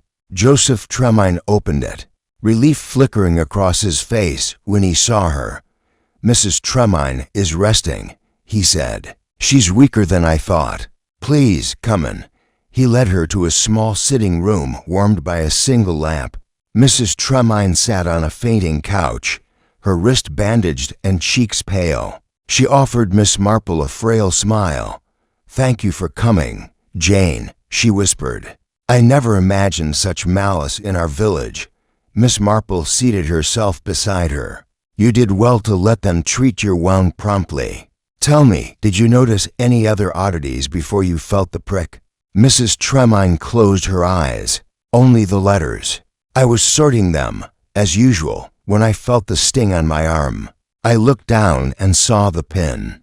I thought it was foolish at first, only a pin. Then I remembered the poisoning. I have not touched a letter since, except to place them aside. Miss Marple nodded. Were any letters open or resealed? The postmistress shook her head. No, but I cannot be certain. I was too confused, thinking only of my health. Joseph insists no new letters arrived after noon, but I fear my memory fails me. Joseph. Miss Marple addressed him gently. Did any of your deliveries yesterday involve poison concerns? He swallowed. Only one letter concerned me, addressed to Mrs. Gordon, but it contained nothing but botanical notes, nothing untoward. He hesitated. There was one other. A letter to Dr. Hewitt marked urgent. He collected it himself. Miss Marple's eyes narrowed. Do you have a copy of the dispatch? Tremaine nodded and rose to fetch his postal log. He returned with a ledger. As Miss Marple examined the entries, she saw it as special delivery items, one to Mrs. Gordon at 3:17 p.m., and one to Dr. Hewitt at 4:20 p.m. Dr. Hewitt collected this, she said, pointing to the latter. What did it contain? Joseph looked away. A surgical instrument catalog. Nothing more. Miss Marple closed the ledger. Very well. I shall speak with the doctor once more. She rose and offered Mrs. Tremaine a reassuring smile. Do rest, dear. I shall leave the pin with Constable Bridgewater and ensure no further malice befalls you. Outside. The drizzle had intensified. Miss Marple retrieved her basket and set off for Dr. Hewitt's surgery, her mind racing through possibilities. The second attack pointed to a killer emboldened or panicked. Either way, the trap she had laid the night before would require refinement. At the surgery, the lamplight shone through the mist. Dr. Hewitt opened the door at her knock, his coat collar damp. Jane, I feared you might arrive. I wish to discuss the letter you mentioned. Miss Marple lifted a finger to her lips, then crossed to the worktable. Did you read the letter from the post office? The one you fetched personally? She handed him the pin, still nestled in a scrap of cotton. He examined it, brow furrowed. This is the murder weapon. I suspected as much when it was handed over. He placed it on the table. The letter in question was simply a catalog, though the timing was curious. He looked up. Why do you ask? Miss Marple studied him with calm intent. Because if the killer sought to test the device on another victim, they needed to know your comings and goings to ensure you were away from the surgery. When they returned, they could not risk exposure. She tapped the catalog entry in the ledger. The killer knew to send or prepare you that letter, so you would leave at 4:22. Do you keep that time free? Dr. Hewitt's jaw tightened. I might have attended a consultation, but nothing extraordinary. He ran a hand across his forehead. You believe they manipulated my schedule? I do, said Miss Marple. Who would attain that knowledge? Someone close enough to watch your routine, someone who observed your visits to Mrs. Bantry and to the hall. She peered at the ledger again. Only Mrs. Gordon, Dolly Bantry, and Miss Crane delivered notes or came to your surgery yesterday afternoon. Of these, who has reason to keep you out of the way? Dr. Hewitt's eyes widened. Dolly? She might wish to ensure her recipe was safe. Mrs. Gordon, she sought the recipe for her daughter's cough. Miss Crane, her interest was academic. Miss Marple tapped the pin's blossom motif. Yet only one would know both your schedule and Dolly's wax seal. Someone who moved freely among both households. One who learned of the antique pin either by seeing it in Dolly's china cabinet or by handling it in the schoolhouse. Double quotes. Dr. Hewitt ran a hand through his hair. The pin came from my mother's jewelry box. She was fond of floral designs. I showed it to Mrs. Bantry when she inquired about antique trinkets at a garden fete last month. Miss Marple's eyes narrowed. Only Mrs. Bantry then saw it, or perhaps the schoolmistress who admired it in passing. Dr. Hewitt frowned. But why target my patients? Why attempt Mrs. Tremaine's life when she was not party to the death of Mr. Langdon? Because she might learn too much, Miss Marple said softly. She delivered letters. She might discover the murderer's intentions. The killer sought to neutralize any observer. She folded her knitting. But such desperation betrays weakness. The killer fears exposure. Dr. Hewitt grimaced. Then who? Miss Marple rose, gathering her basket. We are closer. Before the night ends, I shall invite you to my cottage. I will produce the recipe card again. You will see how each suspect reacts, and this time, the twist will be final. That evening, the mist thickened and lamps were lit in every window of Miss Marple's cozy parlor. A single lamp on the tea table cast a golden circle upon the complete recipe card. Laid open and unmarred, around her sat the 6 principal villagers. Dolly Bantry, still recovering from her initial shock. Miss Elspeth Crane, gloved hands trembling. Dr. Hugh Hewitt, mask of stoic readiness. Joseph Tremaine, uneasy. Ivy Redmond, clutching a handkerchief, and Mrs. Clement, composed yet watchful. Constable Bridgewater stood by the door, ready to intervene should tensions flare. Miss Marple rose, her knitting secured in its basket. Thank you all for returning. Tonight, I wish only to read aloud the recipe in full, as though newly discovered, and observe your responses. Listen carefully. She cleared her throat and read in measured tones. Take 1 finely chosen lemon zest. Blend with 2 sprigs of fresh fennel. Then stir in 5 grains of Aconita napellus powder. Seal with beeswax, shaped into a blossom. Present at twilight, offering in kind hospitality. As the last words echoed through the still room, Miss Marple laid down the card. For a heartbeat, silence reigned. Then, as though on cue, Dolly Bantry's pale face twisted in horror. She rose abruptly, voice breaking. 5 grains. 5 grains of poison. I never imagined, Miss Elspeth Crane gasped, turning ashen. Ivy Redmond shrank back, clutching her handkerchief to her mouth. Joseph Tremaine's pencil clattered to the floor. Mrs. Clement's composed mask slipped.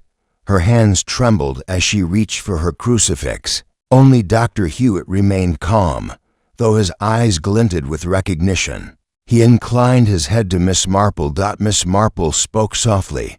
And now, dear friends, we see the true measure of shock and the one who reacts with less horror than knowledge.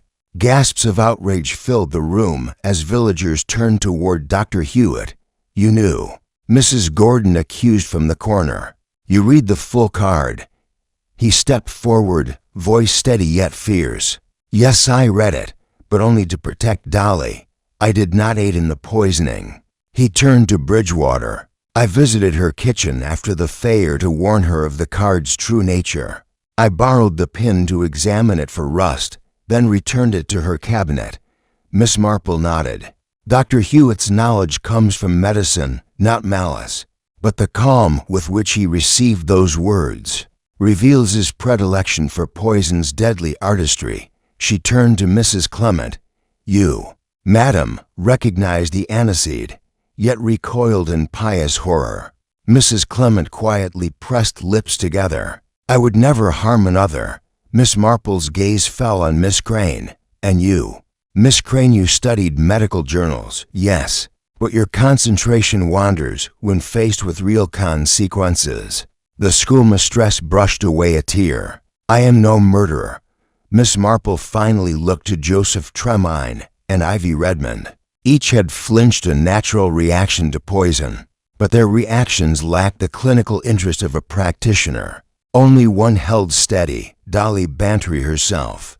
Her face was pale, but her eyes shone with an unholy triumph. Miss Marple's voice was soft yet unyielding. Dolly Bantry, you alone held the composure of one who authored such instructions. Dolly's gaze snapped to the recipe card, then back to the detective. Jane, she whispered. It was meant as a deterrent, a way to keep unwanted visitors away from my garden.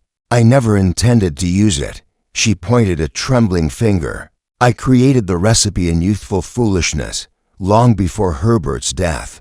I tore the card in two to prevent misuse, but someone found half, believed it complete, and followed it. My own folly became another's murder. Gasps rose around her. Mrs. Gordon clutched her handkerchief. Dr. Hewitt bowed his head. Joseph Tremaine stared in disbelief. Ivy Redmond wept quietly. Miss Crane sank to her knees. Constable Bridgewater moved to handcuff Dolly Bantry's trembling hands. Mrs. Bantry, I must place you under arrest for negligence leading to death. Miss Marple rose, her knitting needles clicking one last time. And so, the truth emerges, not the kindly hostess you all believed, but a woman whose youthful indiscretion provided the blueprint for murder. The real culprit was neither doctor nor postmaster, but the slayer who assumed the recipe's completeness and followed it to its deadly conclusion. Dolly Bantry's shoulders slumped. I see that now. I should have destroyed both halves, but I thought the poison knowledge would remain safe in my memory. I never dreamed someone would dare to use it." She glanced around at the shocked faces of her neighbors. "I am sorry for Herbert, for Mrs. Tremaine, for all of you." Miss Marple stepped forward and placed a gentle hand on Miss Bantry's arm. "We are all shaped by our mistakes. You alone observed human nature's darker side, and now you must answer for its consequences." She turned to the constable. "Bridgewater, do what duty demands. The rest of you, go home and find solace in one another," as the constable led Dolly Bantry away. Miss Marple gathered her knitting and slipped it into her basket. She looked around at the assembled villagers, once suspects, now eyewitnesses to the unmasking of a crime born of youthful folly and carried out by an unwitting executioner. Outside, the mist had lifted, revealing a pale moon dot in that quiet aftermath. Miss Marple reflected that the heart of evil often lies not in monstrous intent, but in neglected wisdom and misplaced trust, and in a village as small as St. Mary's Mead. The deadliest weapon is not the hatepin or the poison, but the secrets we fail to bury and the folly that gives them life. Chapter 8. Miss Marple's final test. Late that morning, a soft haze of mist still curled along the hedgerows of St. Mary's Mead. As the villagers arrived once more at Miss Marple's quaint cottage on the edge of the green, each step they took along the flagstone path carried with it a mixture of apprehension and curiosity. Within the cozy parlor, sunlight filtered through lace curtains, illuminating 6 straight-backed chairs arranged in a gentle arc before a low oak table. On the table lay a simple spread, a plate of fennel biscuits, each lightly glazed and dusted with crushed sugar, a small glass dish filled with pale beeswax flakes, and set deliberately at the center, the slender silver hatpin crowned with its rose blossom head. Between these items rested the 2 halves of the torn recipe card, carefully aligned side by side. Miss Marple stood by the hearth, her knitting basket resting at her feet. She wore a calm expression, her silver hair neatly pinned and her keen gray eyes bright with purpose. When the last guest had settled, she raised a gloved hand. "Thank you for coming," she began, her voice soft but authoritative. "Today we conduct one final experiment and exercise of observation and honesty. No one here will be harmed, but each of you will handle the very tools we have discussed. I ask for your full attention and truthful responses. Let us begin." Dolly Bantry, recovering still from her earlier distress, took the first fennel biscuit. She held it between thumb and forefinger for a moment, inhaling its delicate aniseed aroma, then bit into it with a polite smile, her lips curved in a small nod of appreciation. Mrs. Gordon followed, examining her biscuit as though it were a botanical specimen, then complimenting the balance of fennel and sugar. Ivy Redmond, cheeks flushed, sniffed hers hesitantly before tasting, her eyes closing in fleeting pleasure. Mrs. Clement lifted her own biscuit, turning it thoughtfully on her tongue and murmuring that it reminded her of childhood treats. Miss Crane, scholarly and precise, noted the herb's faint sweetness, while Dr. Hewitt tucked into his biscuit last, murmuring approval without revealing more than a polite interest. When all had finished, Miss Marple gently cleared the crumbs and spoke again. "Fennel," she said, "was chosen not merely for flavor, but for its ability to mask unpleasant scents. The same herb concealed the metallic tang of aconite in our earlier investigations. Now, let us move to the next element." She lifted the small dish of beeswax flakes, offering it first to Dolly. Dolly brought a flake to her nose, inhaled and recoiled in barely perceptible distress. Mrs. Gordon sniffed next, her brow furrowing as she recognized a medicinal undertone. Ivy drew the wax close, hesitated, then offered a thin smile as she set it down. Mrs. Clement inhaled deeply, regarding the flakes with calm curiosity. Miss Crane, adjusting her spectacles, studied their texture and remarked on their purity. Dr. Hewitt closed his eyes as he smelled them, recalling the waxy seal on Dolly's jam jars. then lowered the dish with measured composure. Miss Marple allowed the tension to settle before reaching for the slender hatpin. She lifted it with delicate fingers and presented it to Dolly, who received it with a soft gasp. Dolly traced the stem with trembling fingertips, her knuckles whitely tense, then gently laid it back. Mrs. Gordon lifted the pin with both hands, her eyes widening at the cold metal, before setting it down with a shaky breath. Ivy's fingers brushed the pin head and she flinched. Dropping it instantly, Mrs. Clement picked it up in a fluid motion, examined the blossom motif under the lamplight, and returned it, her serenity unshaken. Miss Crane lifted the pin as though it were a fragile artifact, her hand quivering once before she replaced it on the table. When it came to Dr. Hewitt, his fingers closed around the stem with the assurance of a surgeon's scalpel, turning it deliberately as though evaluating its balance, then set it aside without a flicker of alarm. The room fell silent. Miss Marple, knitting needles poised yet motionless, observed each face in turn. "Thank you," she said carefully. "Now, I ask you to reflect on your reactions. Did any moment give you cause for distress beyond what might be expected?" She sat in her armchair, the scent of lavender and freshly steeped tea gathering around her like a gentle cloak. Dolly clasped her hands in her lap and looked at Miss Marple with tear-bright eyes. "I was frightened, but also horrified at my own memory of writing those instructions. I feel as though my past folly has haunted us all." Mrs. Gordon spoke next, her voice steady though lined with regret. "When I handled the wax, I remembered the seal I placed on my jars. I felt shame that something so innocent could be misused." Ivy Redmond wiped at her eyes. "The pin's sharp point reminded me of the danger I never imagined a hatpin could harbor." Mrs. Clement folded her hands thoughtfully. "I sensed a dark curiosity, a cold application of knowledge to harm. I felt sorrow for all who suffered." Miss Crane's chin quivered. "I felt fear for my students, fear of what happens when intellect outruns compassion." Dr. Hewitt cleared his throat, his composure unbroken. "I saw only the instrument, examined it as I would any surgical tool, no fear."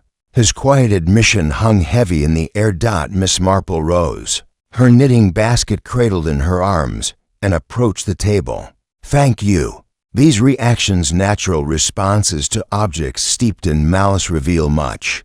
Yet the most telling is the absence of fear or horror. One among you viewed these items not as weapons, but as subjects for analysis."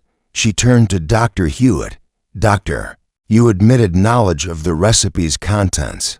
You intentionally inspected the wax and the pin for its implications, and you handled each element with scientific neutrality. Knowledge alone does not condemn. It is the motive born of that knowledge that does. You feared that Mr. Langdon's discoveries would expose you perhaps an error in your practice, a secret best left undisclosed. You tested the hatpin's potency on Mrs. Tremine, then returned to the garden to finalize your plan, believing a single prick would only alarm your quarry. You misjudged and caused death instead." Dr. Hewitt's gaze fell. His shoulders slumped in acknowledgement of the charge that had long weighed on Miss Marple's mind. He rose with a soft sigh, meeting the eyes of each villager. Dolly's forgiveness, Mrs. Gordon's sorrow, Ivy's relief, Mrs. Clement's compassion, and Miss Crane's quiet dismay. "I did not intend to kill," he whispered. "I only wished to protect my reputation, to quiet a threat before it became irreparable. I miscalculated, and I am deeply sorry." Constable Bridgewater stepped forward, his sturdy presence a solemn promise of justice. He placed a hand on Dr. Hewitt's arm. "Doctor, you must accompany me." Miss Marple watched as the doctor offered a final, sorrowful nod before following the constable from the room. When the door closed, the parlor felt suddenly empty, yet somehow lighter, as though the confession had drawn a painful thorn from the village's heart. Dolly Bantry rose, brushing a lock of hair from her face. She glanced at her fellow villagers and then at Miss Marple. "I will destroy the rest of that recipe," she vowed, voice steady. "No fragment of it shall remain to tempt another." Mrs. Gordon reached to clasp Dolly's hand. Ivy Redmond offered her a shy nod. Mrs. Clement crossed herself softly, and Miss Crane bowed her head in solemn agreement. One by one, they gathered around Dolly, forming a circle of solidarity in the aftermath of tragedy. Miss Marple gathered her knitting basket and the remaining shards of evidence, the torn card, the wax, the pin, and tucked them gently away. She addressed the group with gentle warmth. "Let us remember that knowledge without empathy is a dangerous force, and that compassion must guide our understanding. May we all carry this lesson in our hearts, guarding both secrets and kindness with equal care." As the villagers clustered into small groups, sharing quiet words and comforting embraces, Miss Marple stood at the threshold of her cottage. Outside, lanterns flickered in the rising dusk, and the first evening stars gleamed overhead. In that moment of fragile peace, she reflected on the delicate balance between intellect and humanity, between observation and empathy. The final test had laid bare the culpability of one who viewed murder as experiment. And now, in the gentle hush of St. Mary's Mead, the village would bind its wounds together, guided by the unassuming wisdom of Jane Marple, whose steadfast heart had once more brought justice and restored faith in the goodness that underlies us all. Chapter 9. The revelate. That afternoon, the hush of anticipation settled over St. Mary's Mead as the villagers assembled once more. In the familiar circle room of the village hall, lanterns swung gently outside, their light casting dancing shadows upon the worn floorboards, and the low murmur of anxious voices faded to silence as the heavy oak door creaked shut. Within, a single long table awaited, draped in crisp white linen and bearing the scattered remnants of evidence, the two halves of the torn recipe card, the slender silver hatpin crowned with a delicate rose blossom head, and the pale flakes of beeswax that once sealed Mrs. Bantry's marmalade jars. At the head of the table stood Miss Jane Marple, serene and composed, her knitting basket at her feet like a guardian of quiet truths. Around her sat Dolly Bantry, still recovering from the recent turmoil, her eyes red but determined. Mrs. Gordon, resolute yet anxious, fingers twisting the hem of her skirt. Ivy Redmond, clutching her mother's hand with white-knuckled intensity. Mrs. Clement, dignified and grave, her gaze like a steady flame. Miss Elspeth Crane, scholarly in her quietude, spectacles perched on the edge of her nose. And Dr. Hugh Hewitt, his coat bearing a faint smudge of dust from the night's previous exercise. Constable Bridgewater stood guard by the door, notebook closed, his strong frame a silent promise of order. Miss Marple raised a gloved hand for silence. The room stilled, the only sound the soft ticking of the village clock. "Thank you all for coming." Her voice rang clear, yet gentle. "We have observed your reactions, tested your knowledge, and challenged your composure. Tonight I will explain how each clue scattered like petals in our garden led to the one among us, with both the knowledge and the motive to commit murder." Her gray eyes, so sharp in their kindness, swept across each face. "Please listen carefully, for in this unveiling lies both justice and the chance for healing."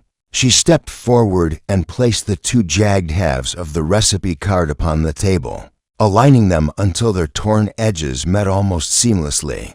"When I first found one half tucked into Mrs. Bantry's apron, and the other hidden beneath her rose bushes, I knew that card had been torn deliberately. Whoever wrote it feared its power." "Dolly," she said softly, "you admitted to penning those first lines in youthful folly. You tore the card, believing that half a warning would suffice to protect your garden, but you never intended it to harm. Nevertheless, that innocent recklessness provided the blueprint for a lethal assault." Dolly's throat trembled as she nodded, tears gathering in her eyes. She bit her lip, clearly relieved that her youthful indiscretion, not a calculated malevolence, had set the stage. "I never thought anyone would follow it," she whispered. Miss Marple laid a pressed sprig of fennel beside the card. Next came the sprig of fennel freshly cut, smuggled into Mrs. Bantry's brewing. Why add aniseed fragrance? To mask the metallic tang of aconite, which when mixed, betrays a faint coppery odor.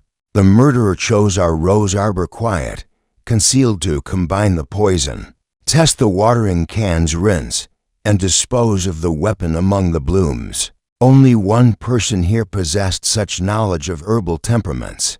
Her fingers brushed the delicate sprig as she moved on to the beeswax flakes.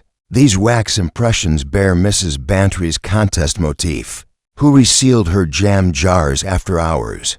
Someone who moved freely through her kitchen and understood how to manipulate ordinary implements. For darker ends, she lifted the silver hatpin, its slender stem and rose head catching the lamplight. Consider this, a hatpin, coated in beeswax, leaves no rust, no tarnish. Harmless in appearance, deadly in intent. When she unfolded a scrap of blotting paper bearing a dried red smudge, a collective gasp swept through the hall. Here's the blood-stained petal from the rose arbor. Not dew, but blood-pressed and concealed. It marks the spot where the weapon was wiped clean, unseen by anyone but the murderer. A hush followed before Miss Marple continued, her tone grave. Then the letters, opened and resealed.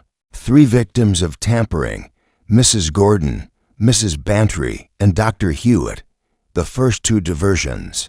The third, a catalog of surgical instruments, deliberately timed to ensure Dr. Hewitt would leave his surgery unguarded at 4:22 p.m. Thus the killer secured the window to strike, again this time at Mrs. Tremaine and then returned to the garden for the fatal deed.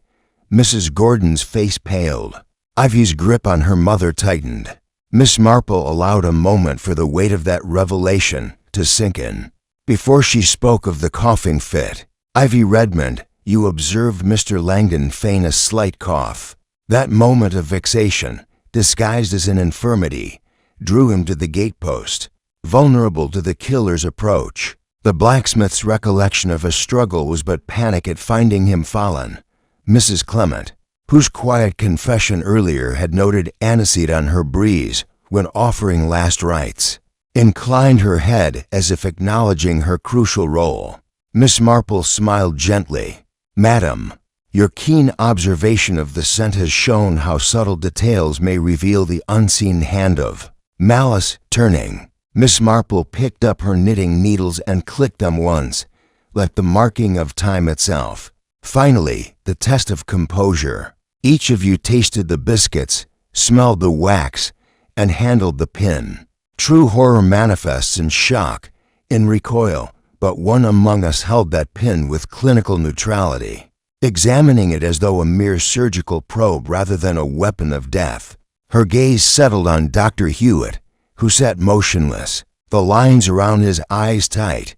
"Doctor," she said, voice unwavering, "you admitted reading the recipe in full and observed us with detached curiosity. You handled the wax and the pin not in fear for your own safety, but to satisfy a clinical hypothesis."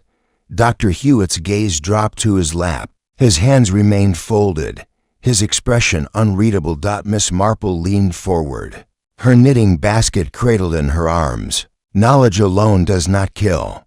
Motive is the engine of the crime. You, doctor, feared that Mr. Langdon's confidences and the specter of your own missteps might fall into the wrong hands. His casual visits to your surgery, his admiration for your skill, drew you close to the edge.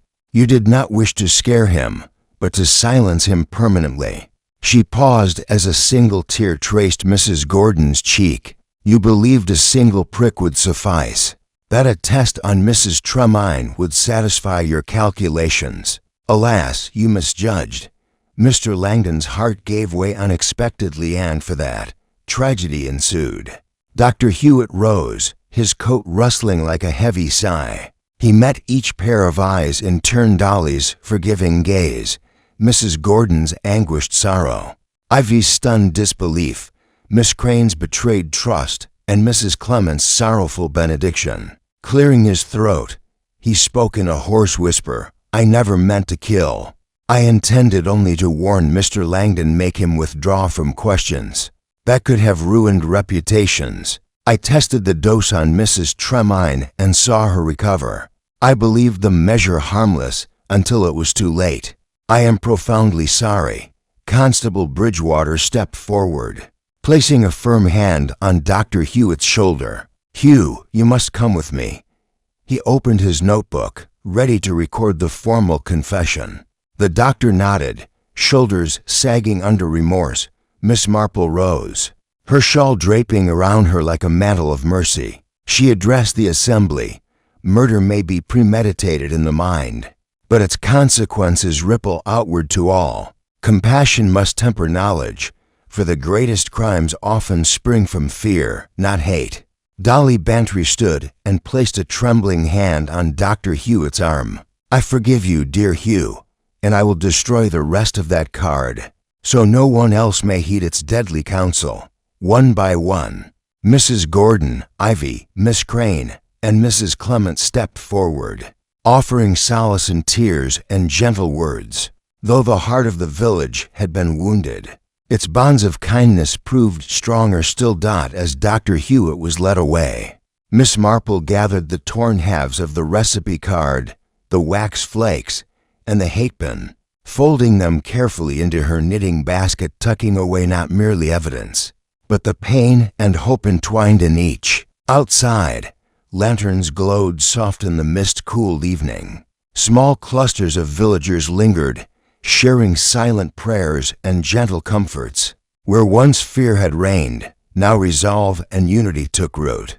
Miss Marple paused at the threshold for a last survey of the faces, turned toward the departing doctor. Some were tear-streaked, some stoic, but all bore the quiet recognition that human frailty, once unmasked, can lead to forgiveness if compassion is allowed to guide our hearts. Inside, the evidence lay unseen, folded away never again to sow discord. Outside, the night breathed a gentle whisper through the elm branches, as though the village itself assigned one final lullaby to the mystery that had tested it. Lanterns winked off one by one, and in the stillness, Miss Marple reflected that the smallest threads of human nature, curiosity, fear, kindness woven together, shape destinies far beyond what any single soul might imagine. And so, in St. Mary's Mead, the echo of that first scream receded into memory, replaced by the steadfast promises of friendship, forgiveness, and the unerring wisdom of a detective who knew that the truest reveal comes when we see both the darkness and the light within each other and choose to walk forward, together, into the dawn. Chapter 10. Aftermath. Dawn that followed Dr. Hewitt's departure was soft and golden, as though the village itself exhaled a sigh of relief. St. Mary's Mead stirred slowly, its narrow lanes alive once more with the clip-clop of cartwheels and the cheerful song of sparrows. The primrose beds glistened with dew, their bright petals undisturbed by the horrors of the past week. Yet beneath this return to normalcy lay the tender threads of a community irrevocably changed, its bonds both tested and strengthened by the events that had unfolded. Miss Marple awoke in her cozy cottage to the gentle scent of lavender drifting through the open window. She rose quietly, tending the small hearth and setting a kettle to boil for tea. The rhythmic click of her knitting needles, long abandoned during the height of the investigation, now resumed as a comforting metronome to her morning thoughts. Each stitch reminded her that life's tapestry is woven slowly, with moments of beauty and of sorrow entwined. As she finished the final row of the day's work, a simple garter stitch border, she folded the emerging piece and placed it carefully beside a small vase of freshly cut lilacs. Before stepping outside, the village green shone unexpectedly bright in the clear morning light. Shopkeepers unlatched their doors, where only hours before a hush had settled over the streets. Children now scampered along the cobblestones, their laughter echoing between the garden walls. Miss Marple paused by the rose arbor at the edge of the green, where yesterday's torn petals had been swept away and fresh plants set in their place. Dolly Bantry knelt among them, her nimble fingers working the soil with reverent care. "Good morning, Dolly," Miss Marple called. Approaching quietly, "Jane," Dolly replied, rising with a gentle smile, though her eyes still carried the lingering shadows of recent trials. "I thought to restore the arbor today. It felt right to replace what was broken." Miss Marple glanced at the neat rows of newly planted roses, their young stems supported by slender stakes. "You have given these a fine start," she said. "A second chance, much like our own. Sometimes restoration brings deeper gratitude than original growth." Dolly nodded, brushing soil from her hands. "I burned the remains of that cursed recipe yesterday. Every scrap of paper, every flake of wax, even the fennel I had pressed. It was time to let the past go." They stood side by side in companionable silence, watching the villagers trickle past, Mrs. Tremaine greeting her first customer at the post office, Ivy Redmond and young Nigel skipping toward the school, and Miss Elspeth Crane entering the schoolhouse with a stack of textbooks under one arm. The rhythm of ordinary life had resumed, yet Miss Marple sensed that each heart carried a quiet memory of fear and a deeper compassion, born of its overcoming. Returning home, Miss Marple paused to pick a sprig of mint from her herb garden. The scented leaves would add a refreshing note to her morning tea.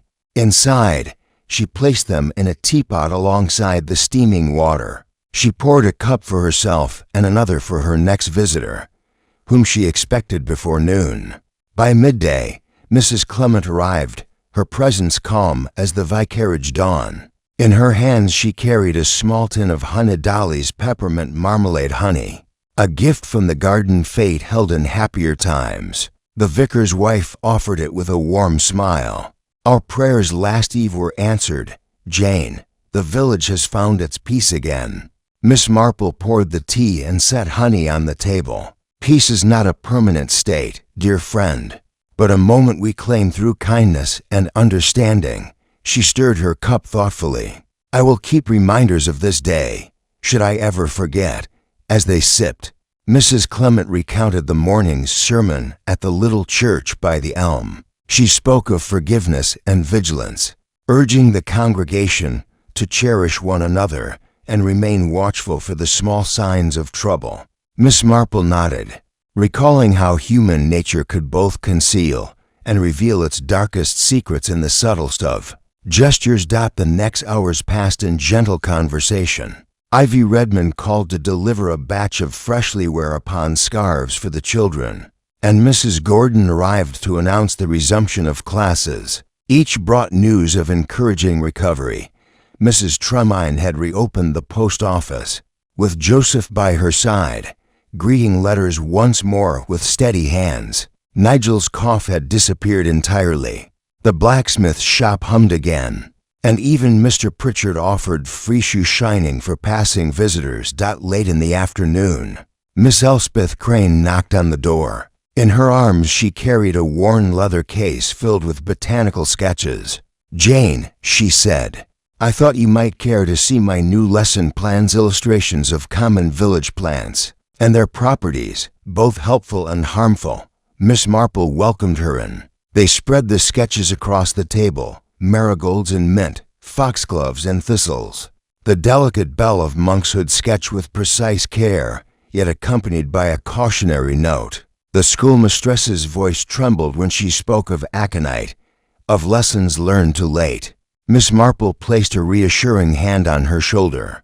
"Your pupils will understand respect for the natural world and compassion for its power. That is the best lesson of all." Dinner that evening was a simple affair, of vegetable stew thick with garden produce, and served with fresh bread from Mrs. Tremaine's oven. Miss Marple ate slowly, savoring each bite and reflecting on how the village had come together in both crises and restoration. When the meal concluded, she cleared the table and settled with her knitting by the hearth once more. Night fell softly, and a solitary lantern glowed in the window. The quiet did not feel empty, but full of thought and memory. In the hush, Miss Marple whispered a prayer for all who had suffered and for Dr. Hewitt, who now faced the consequences of his misguided experiment. She prayed that he might find redemption in service, and that the village might forgive, as it had been forgiven. As she prepared for bed, she glanced at a pressed rose petal pinned in a small frame on her mantelpiece, a single petal, once stained with blood, now preserved as a reminder of the thin line between beauty and danger. She kissed it gently. "Never again," she murmured, closing her eyes. Outside, St. Mary's Mead settled into restful sleep. The lanterns flickered low, and the moon shone bright upon the roofs and garden walls. In the stillness, the village held its breath in gratitude for another day, for safety restored, for the quiet courage that had unmasked a killer. And in Miss Marple's cottage, the gentle click of knitting needles resumed its comforting rhythm, a promise that life, in all its complexity, would continue stained by tragedy yet redeemed by compassion, vigilance, and the unerring wisdom of a kindly detective who knew that the smallest gestures often hold the greatest power to heal.